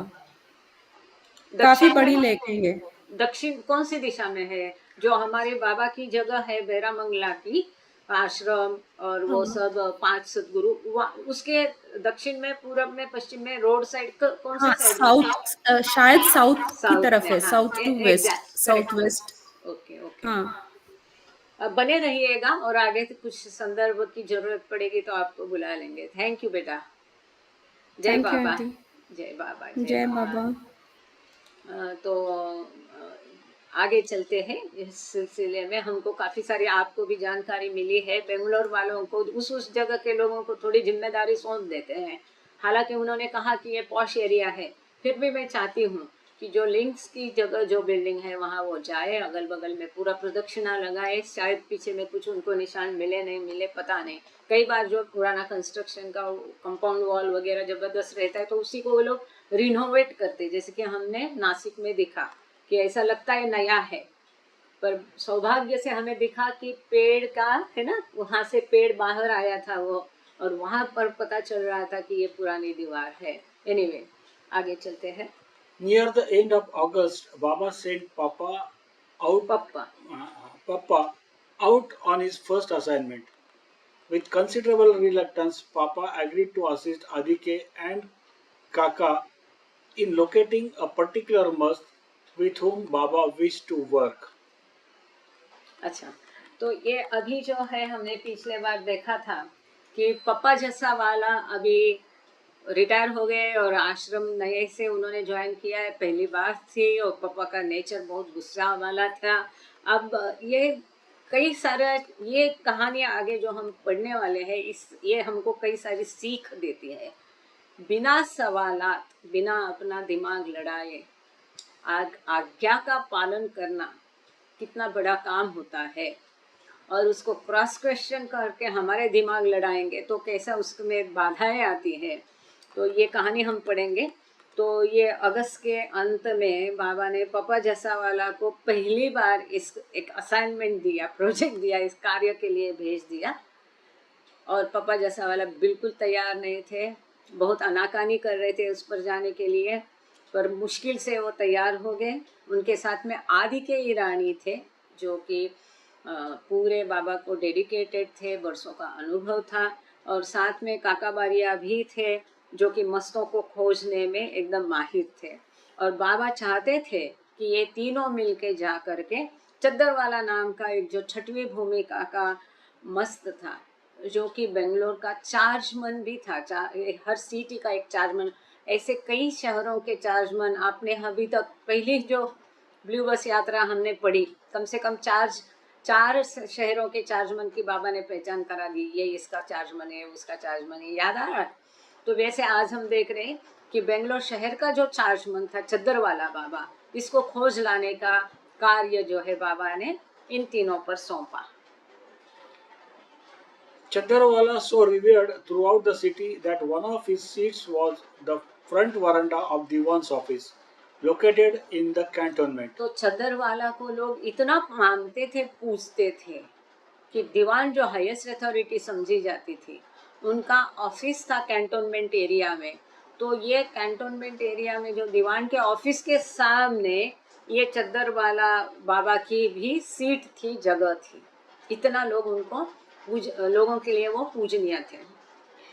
Chandarwala or Chaddar Baba, as he was called in the wayfarers, was a fine old man with a head of short cropped white hair, a small white beard, and tattered clothes, and he always carried out a sheet chaddar wherever he went. तो एक चद्दरवाला बाबा का सुंदर वर्णन यहाँ पर किया है। वेफेरर्स में उनकी तस्वीर भी हम देख सकते हैं। आगे से हम कोशिश करेंगे, जो भी वेफेरर का रेफरेंस आता है तो वो मस्तों की भी फोटो दिखाने की कोशिश करेंगे। तो ये चद्दरवाला बाबा जो है, जैसे कि वेफेरर में उनको चद्दर बाबा कहा है, ये एक बूढ़े गृहस्थ थे और उनके बाल बहुत छोटे कटे हुए थे और सफ़ेद बाल थे, छोटी सी उनकी दाढ़ी थी, सारे फटे कपड़े थे, फटे पुराने कपड़े उनके थे। वो अपने साथ हमेशा एक चद्दर लेके चलते थे और ये चद्दर हमेशा उनके कंधे पर होती थी और दूसरा कोना चद्दर का पूरा झाड़ू लगाता था रास्ते का, हमेशा रास्ता झाड़ू लगाते, मतलब पूरा दूसरा कोना जो है एकदम नीचे गिर जाता था। जो जैसे आजकल हम देखते हैं ना, दुपट्टे हम लोगों के रहते हैं, कई बार झाड़ू मारते हैं तो पता नहीं चलता है। तो इस प्रकार से ये चद्दर बाबा का एक कंधे पे रहता था चद्दर, और दूसरा कोना जो है, this sheet would be flung carelessly over one shoulder or held in the hand by one corner so that most of it fell through the dust। या तो वो फिर कंधे पे रहता था या हाथ में चद्दर लेके चलेंगे तो पूरा रास्ते की धूल में वो लटकता जाता था। The men had no trouble locating Chandarwala, but 2 days passed before they were able to coax him into a taxi. Once in the car, however, the must became abusive, slapping and swearing at Papa. When they arrived back at the links, Papa complained to Baba, "Here is your must. We are only able to bring him after the greatest trouble so that you could do your work with him." तो देखो, मस्तों को ढूंढना, उनको मना के, उनकी लहर संभाल के उनको बाबा के पास लेके आना बहुत मुशक्कत का काम था। घंटों, दिनों ये लोग बिना खाए सोए इस काम में जुट जाते थे, लेकिन तकरार कभी बाबा से नहीं करते थे। लेकिन चूंकि पापा का ये पहली बार जाना था, तो ये क्या हुआ, तो इन लोगों को एक तो चद्दर वाला बाबा को ढूंढने में ज़्यादा तकलीफ नहीं हुई, बाकी तो मस्तों को ढूंढने में तकलीफ होती। जैसे हमने पहली बार देखा कि वो मत वाला तांगे वाला फतेह खान था, उसने कितनी मदद की है कि नहीं। तो यहाँ पर वो चूंकि लोगों के लिए, लोगों में उसकी बहुत मान्यता थी, उसको ढूंढने में तकलीफ नहीं गई, लेकिन उसको मना के उसको टैक्सी में बिठाने के लिए उनको काफ़ी सारी मुशक्क़त करनी पड़ी, उसको मनाने के लिए 2 दिन उनको लगे। अब जैसे ये कार में बैठ गया, ये आदि के ईरानी और काका को कुछ नहीं उसने किया, लेकिन जो पापा जैसा वाला थे उनको मारना, उनको गाली देना, सब कुछ उसने शुरू किया। पापा जैसा वाला को उसने ऐसा तंग किया चदर बाबा ने, क्योंकि देखो ये एडवांस सोल्स होते हैं, सबके मन की बात जानते हैं, सब कुछ जानते हैं वो। अब जब दिखने को बाहरी मैड है, लेकिन उनको पता होता है। जैसे वो लिंक्स पहुंचे, लिंक्स बंगलो, तो पापा जैसा वाला ने बाबा से तकरार की, ये लो तुम्हारा मस्त। तुमको पता भी है इसको लाने में, मनाने में हमको कितनी मुशक्कत करनी पड़ी, और यहाँ पर इसके इतना तकलीफ दिया, ले लो तुम्हारा मस्त, करो तुम्हारा जो भी काम करना है इस मस्त के साथ। ये ठीक व्यवहार नहीं था। बाकी लोग कैसे करते थे, मस्तों से प्रेम करते थे। क्यों करते थे? क्योंकि बाबा उनसे प्रेम करते थे, बाबा को मस्त बहुत प्रिय थे। तो बाबा हमारे प्रियतम है, हमारे प्रियतम को जो प्रिय वो हमको भी प्रिय, ऐसा रवैया बाकी लोगों का था। लेकिन पापा का ये पहला असाइनमेंट था। अब बाबा ने उनसे क्या कहा वो सुनेंगे। हाँ, Meanwhile, Chaddarwala get out of taxi and walk. अच्छा, ये मेरे लाइन छूट गई, सॉरी। तो वो कहते कि इसको लाने में हमको इतनी तकलीफ हो गई, अब जो भी है तुम्हारा उसके साथ कार्य वो करो। Meanwhile, Chaddarwala get out of the taxi and walked unerringly to Baba's room, where he picked up a Baba's alphabet board and on his one of his shawls, he- held them in his hands for a moment, put them down, and enigmatically declared, "Now my account is closed." बहुत बहुत महत्वपूर्ण, very important. जैसे taxi से उतरा, बिना चूके ये मस्त सीधी बाबा के रूम में गया। बाबा के रूम में जा करके उसने एक हाथ में अपनी शॉल पकड़ी और दूसरे हाथ में बाबा का अल्फाबेट बोर्ड वहां पर रखा हुआ था, उसको उठा लिया। एक पल भर के उसने वो अल्फाबेट बोर्ड को अपने हाथ में रखा, फिर बाबा के अल्फाबेट बोर्ड को इस मस्त ने नीचे रखा और गूढ़ तरीके से घोषणा की, अब मेरे खाता बंद हो गया। सी, दिस इज वेरी इंपॉर्टेंट। जैसे हम देखते हैं ये 6वीं भूमिका का मस्त था। बाबा को उससे क्या कार्य था, बाबा का कार्य क्या है उसके साथ में, उसको वो जो आनंद है 6वीं भूमिका का, जिससे वो लिप्त है, अटैच है, उसको वो छोड़ना नहीं चाहता है। उसको उससे छुड़ाकर उसको आगे धकेल के 7वीं भूमिका में डाल के उसको ईश्वर साक्षात्कार देना, ये बाबा का कार्य है इस मस्त के साथ। अब ये नेचुरली पहुंची हुई हस्ती है। 6वीं भूमिका मतलब संत है, साधु है, वो ईश्वर को हर जगह देखता है। तो ईश्वर को वो अल्फाबेट बोर्ड में भी देखेगा, वो भी बाबा का अल्फाबेट बोर्ड वो हाथ में लेकर वो कहता है कि मेरा खाता क्लोज हो गया। ये जो गूढ़ तरीका है, he refused to be bath of faith, shouting, "You have brought me to Allah's abode. I am on fire. Let me go from here." नहलाने के लिए, खाने के लिए उसने साफ मना कर दिया। वो चिल्लाता रहा कि तुमने मुझे ईश्वर के घर लाया है। You have brought me to the Allah's abode. ईश्वर के घर पर तुम मुझे लाए हो, अब मैं फायर पर हूँ। मतलब क्या, जो तड़प है, अग्नि है, प्रेम की अग्नि है। ईश्वर 6वीं भूमिका की अवस्था क्या होती है, वो हर जगह ईश्वर को देखता है, लेकिन उसकी और ईश्वर के बीच की दूरी बढ़ती है, वहाँ द्वैत भाव कायम है। अद्वैत नहीं है। वो ईश्वर को देखता है लेकिन ईश्वर से उसका मिलन हुआ नहीं हो, वो ईश्वर से एक हुआ नहीं है। अद्वैत भाव अभी प्रस्थापित नहीं हुआ, द्वैत भाव कायम है। तो वो क्या कहता है कि वहाँ बाबा कहते हैं तड़प जो होती है उसकी ईश्वर से मिलन की, वो सर्वाधिक होती है। पूरे उसके जीवन काल में, कई युगों में उसने किया नहीं होगा इस प्रकार का प्रेम अब वो छठवीं भूमिका में ईश्वर से करता है। और वो जो प्रेम की तड़प होती है, लॉन्गिंग होती है, अग्नि बाबा ने शब्द यूज किया है उसको, प्रेम अग्नि। तो इसलिए वो कहता है you have put me on fire. ईश्वर दिखता है लेकिन एक नहीं होता है, और ईश्वर से मिलन के लिए वो तड़पता है। तो वो कहता है तुमने मुझे, आई एम ऑन फायर, अब मैं एकदम क्या कहेंगे अग्नि पर हूँ, तड़प मेरी बेचैनी बढ़ गई है, अब मुझे यहाँ से जाना है, मुझे जाने दो, मुझे जाने दो। Arnavaz recalled that his impassioned entreaties carried all the way from the mast compound to the women secluded in the main house. इतना वो जोर जोर से सब बातें उसने की कि उसकी जो विनती है मुझे जाने दो जाने दो, इतनी जोरदार थी कि उसका आवाज इतनी दूर, वो इसीलिए पहले जो हमने वर्णन पढ़ा कि लिंक्स के पीछे बगीचे के भी उस पार कोने में वो कंपाउंड वॉल को सट के ये इमारत थी जहाँ पर मस का कार्य होता था। और लिंक्स बंगलो बहुत दूर पर था, काफी दूरी दोनों ठिकानों पर, जगहों पर काफी दूरी में। ऐसा मतलब एज्यूम करते हैं, अंदाजा लगाते हैं। Thank you money. तो मनी ने आपको एड्रेस भी दिया है, अगर किसी को वहाँ जाना है तो बाद में मुझे भी व्हाट्सअप कर दीजिए, थैंक यू। तो इतनी दूरी कम से कम 500-700 मीटर की तो दूरी डेफिनेटली होगी, या 1 किलोमीटर भी कभी डिस्टेंस हो सकता है। लेकिन वहाँ से वो जो चिल्लाता था, उसकी बिनतियाँ थी महिलाओं को, लिंक्स बंगलों में महिलाएं थी, वहाँ तक उनको सुनाई दी। When Baba gestured for Kaka to take Chadarwala back to his seat, Papa demanded an explanation.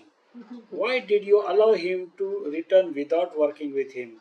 Do you have any idea how much trouble we were put to bring him here?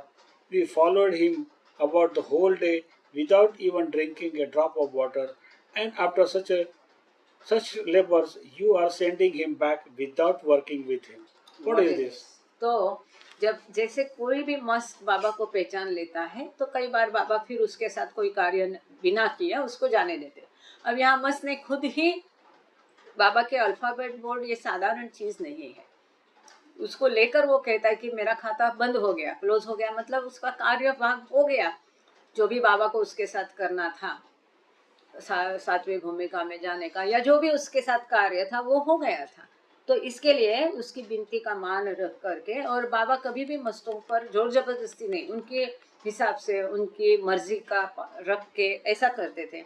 तो बाबा ने फिर काका को बोला कि अभी चद्दर वाला को वापस उसकी जगह पर लेके जाओ, छोड़ के आओ। तो यूजुअली बाकी सब लोग तुरंत कुछ भी बिना पूछे, सवालात किए, आर्गुमेंट बिना किए बाबा की बात मानते थे। पापा जैसा वाला एकदम फूट पड़े, गुस्सा हो गए बाबा के ऊपर कि तुमने उसको अपना काम किए बिना जाने क्यों दिया। अब बाबा ने काम किया कि नहीं किया ये पापा को कैसा समझेगा, जहाँ हम ही नहीं समझ पाएंगे। लेकिन वो कहता है हम तो केवल अनुमान लगाते हैं कि उसने बाबा के अल्फाबेट बोर्ड को लेकर कहा मेरा खाता क्लोज हो गया, मतलब उसका काम हो गया। लेकिन पापा जैसा वाला ने बाबा को सवाल किए कि उसके साथ अपना काम किए बिना तुमने उसको जाने कैसे दिया। तुमको कुछ कल्पना भी है कि उसको यहाँ लाने के लिए हमको कितनी मुशक्कत करनी पड़ी। हम 2 दिन उसके पीछे थे, बिना खाए पिए, एक पानी की बूंद तक हमने पी नहीं है, इतनी सारी तकलीफ हमने की, और उसके साथ काम किए बिना तुम उसको जाने देते। ये क्या है। तो इसके ऊपर बाबा क्या कहते हैं देखिए। Thoroughly amused by Papa's frustration, Baba explained that it was impossible for him to accomplish his work without a Mer's cooperation. Fewer than 3 weeks later, on the evening of September 11, Chaddar Baba collapsed in front of Victoria Hospital, expressing his dying desire for a comfortable place on the pavement for him to lie down, as he now wished to go to paradise. तो फिर बाबा ने पप्पा जैसा वाला को समझाया, उनका एक frustration था, विफलता थी, और बाबा ने इतना ही कहा कि जब मस्त की इच्छा नहीं है, उसकी सहमति नहीं है, सहाय नहीं है, कोऑपरेशन नहीं है, तो मैं इसके साथ काम करना असंभव होता है। और ये घटना होने के 3 हफ्ते बाद ही चद्दर वाला बाबा चल बसे। 11 सितंबर की शाम को विक्टोरिया हॉस्पिटल के सामने अपनी वो गिर गए और अपनी डाइंग डिजायर, मतलब मरते हुए उन्होंने ये इच्छा प्रदर्शित की कि उनके लिए एक पेवमेंट में, मतलब रास्ते पर एक आरामदायी ऐसी जगह चुनी जाए उनको लेटने के लिए। पेवमेंट में मतलब रास्ते पर एक आरामदायी जगह चुनी जाए, क्योंकि अब वो स्वर्ग सिधारना चाहते हैं। As he now wish to go to paradise, क्योंकि अब वो स्वर्ग सिधारना चाहते हैं। तो उनके लिए मरते समय उन्होंने बोला, क्योंकि वो विक्टोरिया हॉस्पिटल के सामने गिर गए, तो उन्होंने कहा कि उठा के मुझे कहाँ पर, यहाँ रास्ते पर रख दो, क्योंकि अब मैं इस स्वर्ग सिधारना चाहता हूँ। Afterwards, Baba explained that despite his refusal to cooperate, he had given the mass a final push, and that the timing of Chadarwala's death was in accordance with his work. कहा ना कि जब वो देख लेता है बाबा को ईश्वर के रूप में, तो तुरंत उसका कार्य वहां हो जाता है। जब उसने बोला कि मेरा खाता क्लोज हो गया, तभी उसको 7th प्लेन में ढकेल दिया गया था। ये तो अपना अनुमान था, यहाँ बाबा स्वयं जाहिर किया। बाबा ने एक्सप्लेन किया बाद में कि भले ही उसने खाना खाने को, नहाने को मना किया होगा, लेकिन बाबा ने उसको जो अंतिम धक्का देना है, फाइनल पुश देकर उसको 7वीं भूमिका में डालना है, ये बाबा ने किया था। और जैसे कि हम देखते हैं, ईश्वर साक्षात्कार के पश्चात कुछ दिन, कुछ हफ्ते केवल शरीर टिकता है। इसी प्रकार से 3 हफ्ते में ही, क्योंकि जिस दिन उसने बोला मेरा माय अकाउंट इज क्लोज, वहां उसको ईश्वर साक्षात्कार मिला था। उसके बाद 3 हफ्ते ही वो रहे। इसकी मृत्यु भी बाबा कहते हैं मेरी इच्छा के अनुरूप थी, मेरे कार्य के अनुरूप थी, in accordance with his work, मतलब बाबा का काम के हिसाब से। The beloved must was interned in the cantonment, where a shrine was established in his memory. His account now eternally closed. तो कैंटोनमेंट एरिया में जहाँ दीवान के ऑफिस के सामने वो हमेशा बैठा करते थे, वहाँ पर जैसा उन्होंने कहा कि मेरे लिए एक जगह ढूंढी की जाए, तो कैंटोनमेंट एरिया ने इनकी समाधि है, उनकी याद में समाधि बनाई गई है। और अब उनका अनंतता के लिए खाता क्लोज हो गया, मतलब इनको ईश्वर साक्षात्कार मिल गया। तो पप्पा जैसा वाला का जो कहना था कि बाबा ने काम ही नहीं किया, तो नहलाना खिलाना यही काम नहीं है, इसके द्वारा धीरे धीरे बाबा अपना कार्य करते। लेकिन यहाँ पर पापा की भी इम्तिहान थी, और एक कार्य के पीछे बाबा के कई सारे कार्य होते हैं जो हमारी नजर में नहीं आते हैं, क्योंकि हमारा नजरिया सीमित है। कई सारी चीजें ये नजर के बाहर होती है जो हमारी दृष्टि को दिखती नहीं। ऐसी ये ब्यूटीफुल स्टोरी थी चदरवाला बाबा की। अब आगे बढ़ने के पहले हम हमारी मणि बहन से फिर से पूछना चाहेंगे कि उन्होंने ये समाधि देखी है क्या? अगर देखी है तो नहीं, ठीक है, नहीं देखी तो जा करके हमको इसका चित्र भेज दीजिए। मणि बहन नहीं देखा आंटी अभी तक। वो कैंटोनमेंट एरिया, ये सारा आप जो बोल रहे हो सारा कैंटोनमेंट एरिया में ही है। पैलेस ग्राउंड्स वहाँ पे एक्चुअली बहुत क्या बोलते रेस्ट्रिक्टेड एरिया भी है। जी, थैंक यू मणि। लेकिन फिर भी मैं आपसे आग्रह करना चाहूँगी, आपकी अच्छी भली भक्कम टीम है। राजेश जी आप जुड़ नहीं पाए, लेकिन राजेश है, आप है, रोनेकर जी है। एक बार जाओ और कैंटोनमेंट एरिया में भी ऐसे जो श्रद्धा स्थान है ना बेटा, वहाँ पर जाने देते हैं। उनको बोलने का कि हमको चद्दर वाला बाबा की दरगाह जाना है, समाधि जाना है तो जाने देंगे, क्योंकि वो पब्लिक के लिए होता है। और साथ ही जहाँ वो बैठते थे वो जगह भी आप देख के आ सकते हैं, या कोई आर्मी का आदमी हो उसकी इससे हो जाएगा। अगर नहीं भी होता है तो मुझे बताना, my sister is in army only. Anyway, तो आगे चलते हैं। द न्यू मस्त आश्रम। The new mast ashram became fully operational on Tuesday, September 19, when the musts and mad arrived from Mehrabad and were brought to the servant quarters and the additional grass huts constructed for their use. तो ये नया मस्त आश्रम मंगलवार के दिन, आज भी मंगलवार है, 19 सितंबर को शुरू हो गया। आज भी 19 तारीख है 19 सितंबर मंगलवार के दिन नया मस्त आश्रम बेंगलोर में शुरू हो गया। आज भी 19 तारीख और मंगलवार है, तो बाबा हमारे साथ है, बिल्कुल है। और ये पूरी तरह से ऑपरेशन उसका कार्य शुरू हो गया। मेहराबाद से भी मस्त आ गए और यहाँ के भी मस्त, और सब मिलके इनके लिए फिर अब और अधिक ऐसे घास फूस वाली झुग्गियाँ इस मस्त आश्रम के लिए और एडिशनल झोपड़ियाँ बनाई गई हैं उनके उपयोग के लिए। A 30 by 30 foot compound enclosed by tatta screens of woven bamboo shielded them from prying eyes. तो जैसे हमेशा बाबा की रीति होती थी ना, एक बाम्बू का ये मैट लगा के उसको एक कंपाउंड जैसे करते थे, ताकि अंदर की बात बाहर नहीं जाए, बाहर की बात अंदर नहीं जाए, एक सेक्लूजन के लिए, प्राइवेसी के लिए वहाँ पर किया गया था। Baba hit it off any possible misunderstandings by sending Norina to speak with one of their laborers to assure her that nothing untoward was happening next door.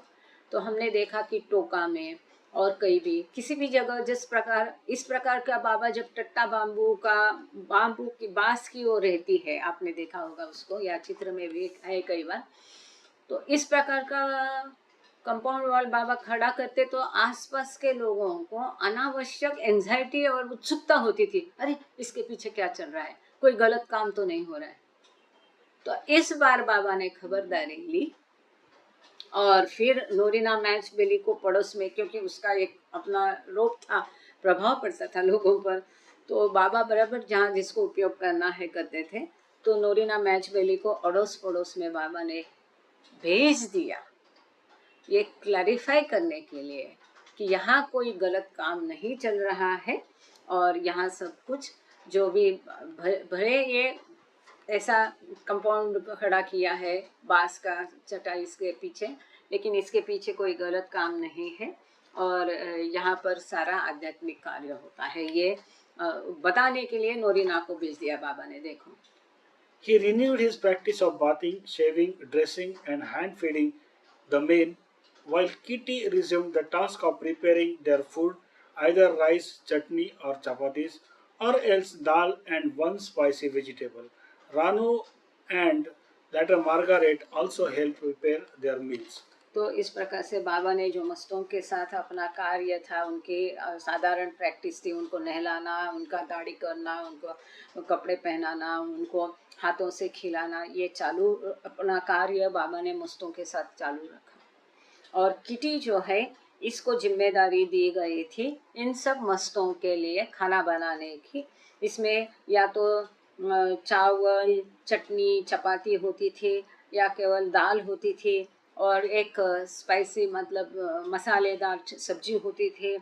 और पहले रानो और उसके बाद में मार्गारेट क्रास को भी ये जिम्मेदारी मिली, वो भी इस कार्य में उसकी मदद किया करते थे। On September 21, Baba entered a 30-day seclusion and began a partial fast of a single meal a day, working with the mast in his jhopdi from 6 to 8 a.m. and again from 11:30 until 1 p.m. तो 21 सितंबर से बाबा ने फिर अपना गहन कार्य शुरू किया। 30 दिन का उन्होंने एकांतवास और उपवास शुरू किया। दिन में एक ही बार बाबा खाना खाते थे और मस्तों के साथ अपनी झोपड़ी में सवेरे 6 से लेकर 8 तक और फिर दोपहर में 11:30 से 1 बजे तक वो काम करते थे। He covered the windows of the hut with green paper so that there was no possibility of anyone looking in at him while he was working. तो बाबा की झोपड़ी और मस्तों की झोपड़ी में सभी जितनी भी खिड़कियां थी उसको बाबा ने हरे पेपर लगाए ताकि कोई भी बाबा को अंदर काम करते हुए देखे नहीं. Meherwan recalled that when Baba was inside, he would ask us not even to look in the direction of that hut. तो मेहरबान जैसा वाला जो है उस समय बहुत छोटे थे, लेकिन अभी अंत तक जिनका हम सबको सहवास मिला बाबा वर्ल्ड को, तो इनसे काफ़ी सारी जानकारी मिली है. इनके करीब करीब 50 इंटरव्यू ऑनलाइन उपलब्ध है मेहरबान जैसा वाला की, जरूर देखना. मैं कोशिश करूँगी अपना जो B with Baba WhatsApp group है इसमें बाबा की फिल्में स्टॉप करके अब मेहरबान की जितने भी इंटरव्यू है अपनी लाइब्रेरी से लिए गए ट्रस्ट की, तो 1 2 3 4 ऐसा सिक्वेंसली डालने की कोशिश करेंगे मेहरबान जैसा वाला की. तो मेहरबान जैसा वाला कहते हैं कि बाबा ने हमको यहाँ तक बोला, ये भी आज्ञा दी कि झोपड़ी की डायरेक्शन में भी देखना नहीं, झोपड़ी के अंदर तो छोड़ो, लेकिन जहाँ बाबा की झोपड़ी है, जहाँ वो मस्तों का कार्य करते थे, उस दिशा में तक देखना नहीं. कितना मतलब ये था. He also demanded complete silence. बिल्कुल स्तब्धता होनी चाहिए, कोई आवाज नहीं. Mani called the seclusion Baba's special work, and it was so successful that he ended it early on October 11 and began taking 2 meals a day. तो बाबा का कार्य मनी कहते बहुत यशस्वी हुआ, अच्छा हुआ. तो बाबा ने उपवास अपना जल्दी तोड़ दिया और एक ही बार खाने के बदले दिन में फिर बाबा 2 बार खाना खाने लगे. Elizabeth met with Baba daily at men's bungalow, reporting back to the other women on the astonishing range of projects he was managing, as well as his unwavering attention to detail in the administration of each one. Kitty likened Baba's direction of the ashram to the workings of a miniature office. तो Elizabeth Patterson को अनुमति थी बाबा को मिलने के लिए जाने की. रोज बाबा को मिलती थी मेंस क्वार्टर्स में जाके या बाबा की झोपड़ी में जाके, और वहाँ पर बाबा जितने भी प्रोजेक्ट्स में कार्य कर रहे हैं, विविध प्रकार की चीज़ों का प्रबंधन कर रहे हैं, जो आश्चर्यजनक था, ये सब खबर आकर को वो महिला को देती थी. बाबा का जो ध्यान था, अचल ध्यान था, ये सब एडमिनिस्ट्रेशन की तरफ, उसके बारे में वो महिलाओं को बताती थी. और किटी कहती है कि बाबा का आश्रम मतलब एक छोटे खाने ऑफिस ही था, जैसे कि छोटा सा ऑफिस था, मिनिएचर ऑफ ऑफिस, जहाँ पर पूरा सभी चीज़ों का प्रबंधन, एडमिनिस्ट्रेशन, ये सब बाबा बहुत ध्यान से बारकाई से छोटी छोटी चीज़ भी बाबा माइन्यूटेस्ट ऑफ माइन्यूट डिटेल बाबा ध्यान देते थे और इस प्रकार से उसका प्रबंधन आयोजन किया करते थे. Thank you Baba, thank you all of you. तो यहाँ पर ये जो चैप्टर था हमारा 3 चैनल्स वाला पूरा हो गया. अब नेक्स्ट जो चैप्टर रहेगा अगले सोमवार को रहेगा, it is all an enigma, ये सब रहस्य है. लेकिन इसके पहले इस शुक्रवार को हम एक डॉक्टर डॉन्किन का बाबा के साथ का जीवन के आधारित ये किताब है स्लेव ऑफ लव. तो जिसको जानने की उत्सुकता है, शुक्रवार को फ्राइडे को रात को 7:45 बजे बाबा जूम पर होगा. साथ ही में ये गुरुवार से इस थर्सडे को हमारा बीम्स का 2 पेजेस कंप्लीट हो जाएगा. उसके बाद हम तुरंत शुरू करेंगे. बहुत इसकी डिमांड थी इसलिए ये हम फिर से शुरू कर रहे हैं. हालांकि हमारी शुरुआत यहाँ से हुई थी लेकिन वो तरीका अलग था. तो ऑनलाइन रीडिंग के लिए हम गुरुवार से इन्फिनिट इंटेलिजेंस ले लेंगे. अभी हम प्रार्थना के लिए, यस मणि आप है ना, अब प्रेयर करना चाहोगी बेटा? जय बाबा मणि.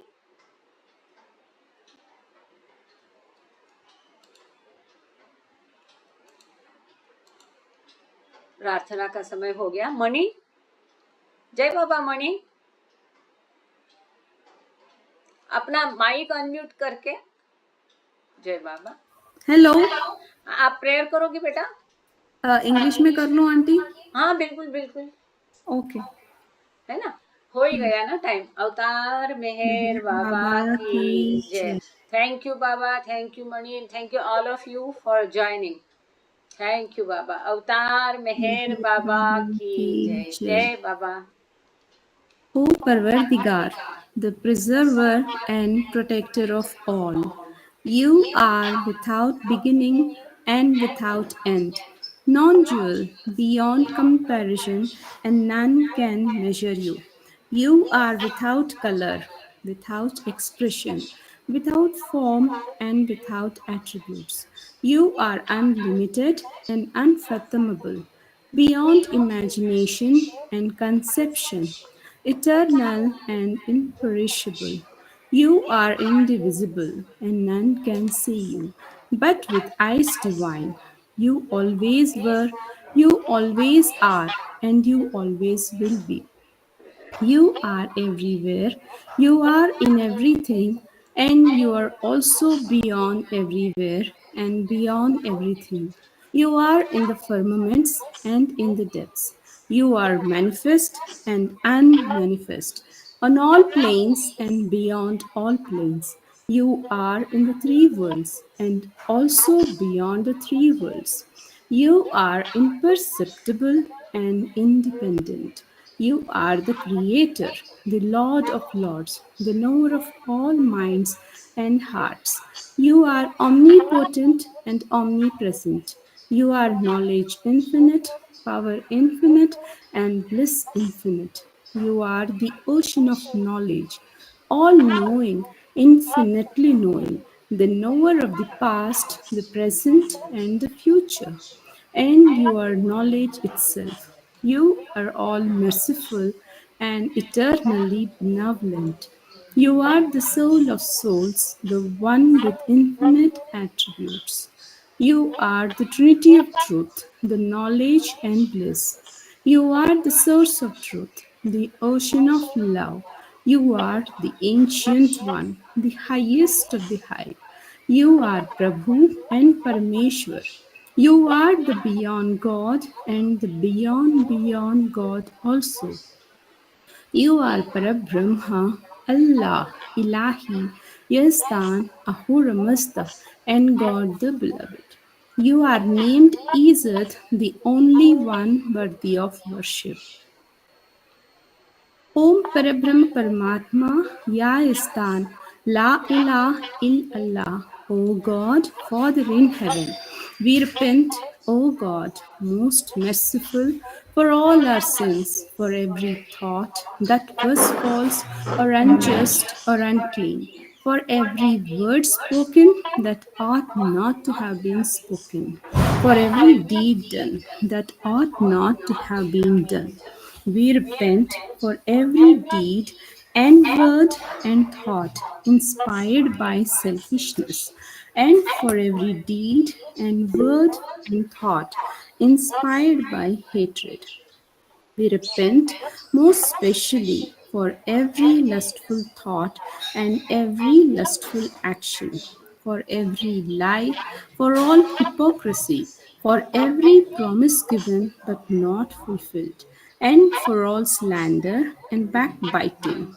Most specially also, we repent for every action that has brought ruin to others, for every word and deed that has given others pain, and for every wish that pain should befall others. In your unbounded mercy, we ask you to forgive us, O God, for all these sins committed by us, and to forgive us for our constant failures to think and speak and act according to your will. Beloved God, help us all to love you more and more and more and more and still yet more till we become the worthy of union with you. And help us all to hold fast to Baba's Daman till the very end. Avatar Meher Mehar Baba Baba ki की Jai. जय. Excellent. Thank you so much बेटा. जय बाबा. सुरेखा ताई, बाद Thank you, में Baba. अहिंसा और बाद में उमा देवी. जय बाबा. अवतार मेहर बाबा की जय.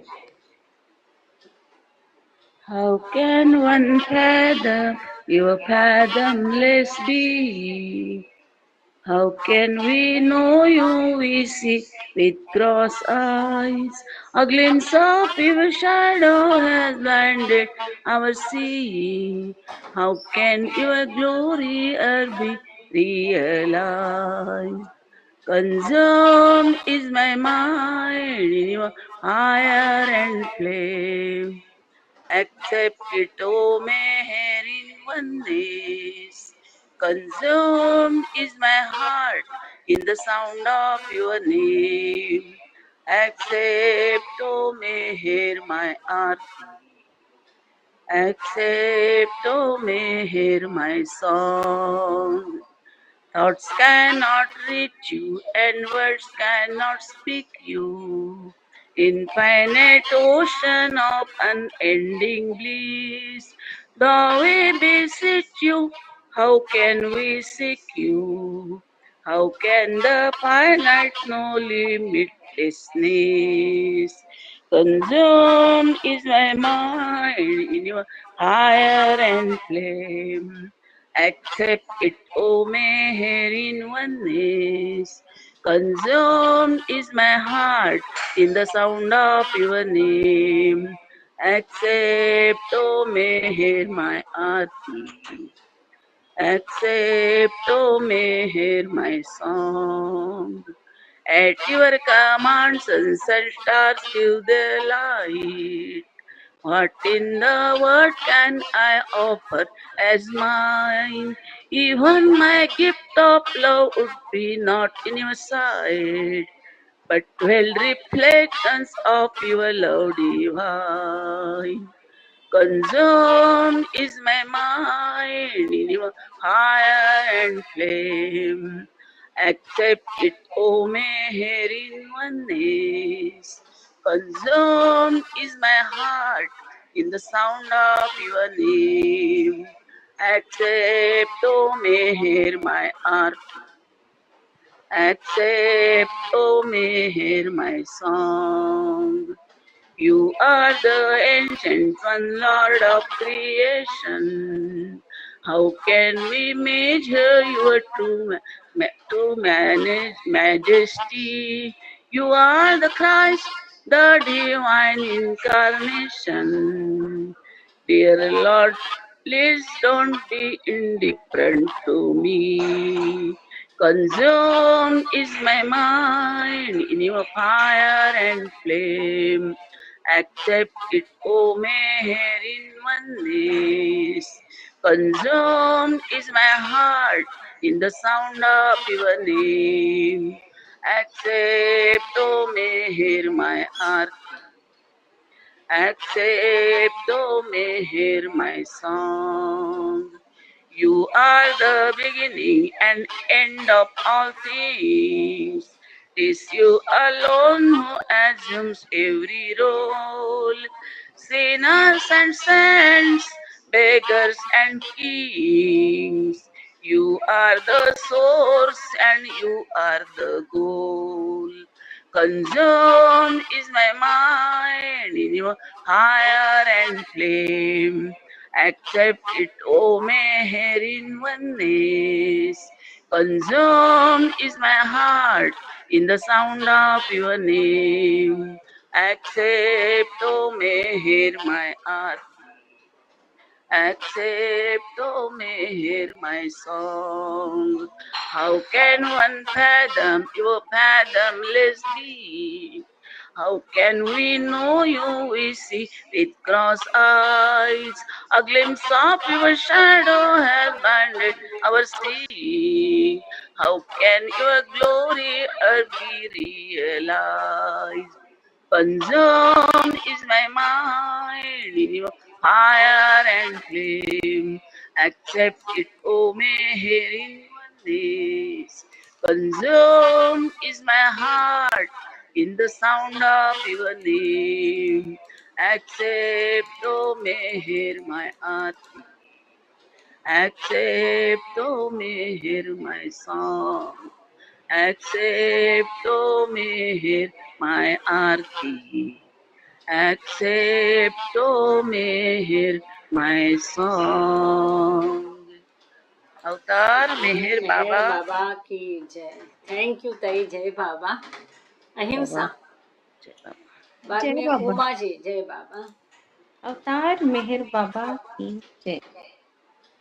जहाँ कल्पना शब्द ना पहुँचे, ऐसे अपरंपा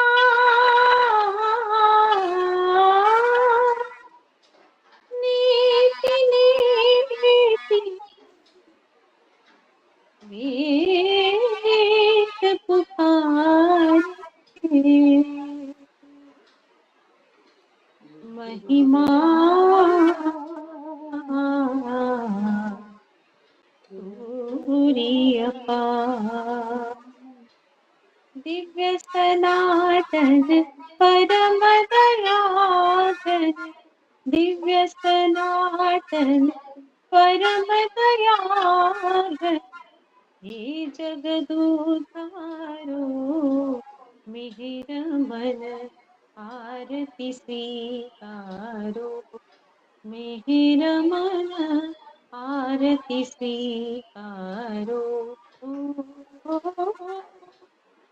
धूप दीप चंदन चर्चाना, भोग लगाना, फूल चढ़ाना, फूल चढ़ाना, फूल चढ़ाना, तुम्हारा ही तुमको लौटाना।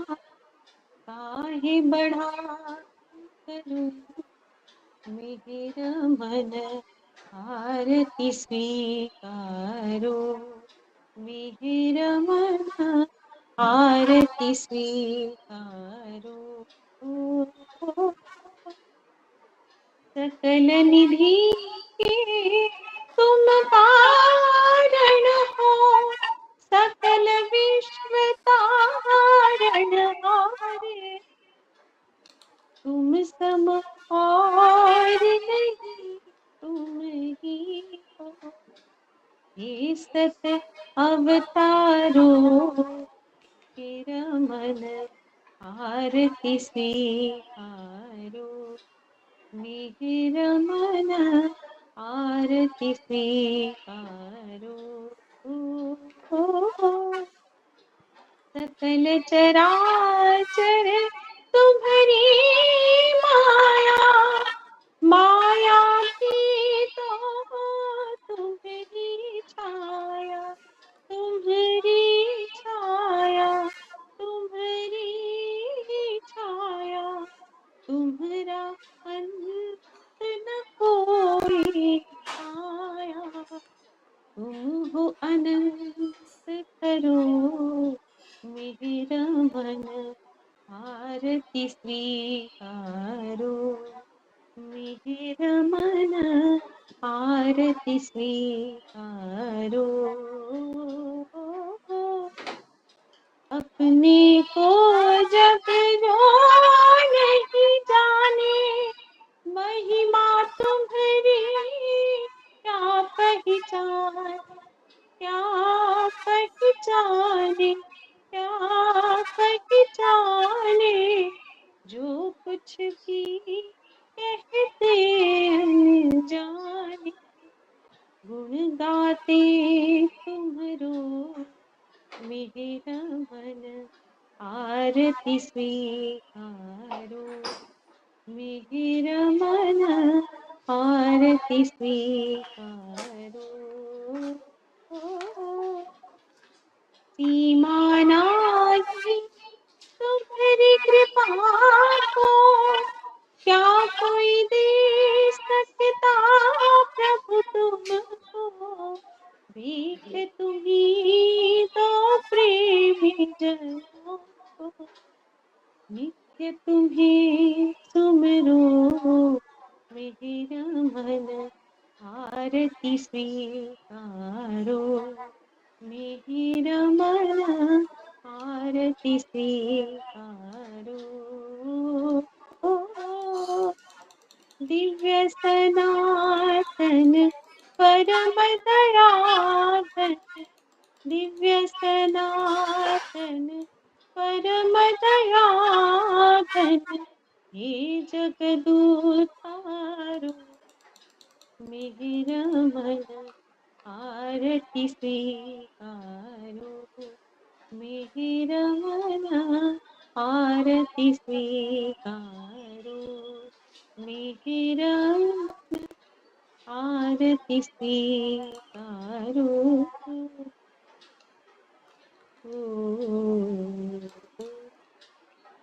बोलो तार मिहिर बाबा मेहर बाबा की की जय, जय। अवतार मिहिर बाबा की जय, जय अवतार मिहिर बाबा की जय। जय जय बाबा। थैंक जय you Baba, Baba. Thank very good, so soulful. जय बाबा। उमा जी जय बाबा। जय बाबा दीदी, जय बाबा। हाँ अवतार बोलो। मेहर जय बाबा बाबा। की जय, अवतार मेहर बाबा की जय, अवतार मेहर बाबा की जय। सबको जय बाबा। बाबा को सब तहे दिल से जय बाबा की। बाबा मौका मिला। आरती आरती करनी है, ये दोनों आरती छोड़ के। हाँ आरती हाँ जी कीजिए, करिए। हाँ जी आरती दीदी। कीजिए। हुआ लहर से है जिसकी सृष्टि का निर्माण, उसकी दैवी अनंतता का कैसे हो अनुमान। आदि सचेतन श्रीमान केतन, आदि सचेतन श्रीमान केतन, निरंतर निरंतर आरती अपनी, निरंतर आरती अपनी, निरंतर आरती अपना सब कुछ तेरे चरणों, अपना सब कुछ तेरे चरणों, मुझको समर्पण। आरती अपनी, निरंतर आरती अपनी, निरंतर आरती अपनी, हर सांस में,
हर सांस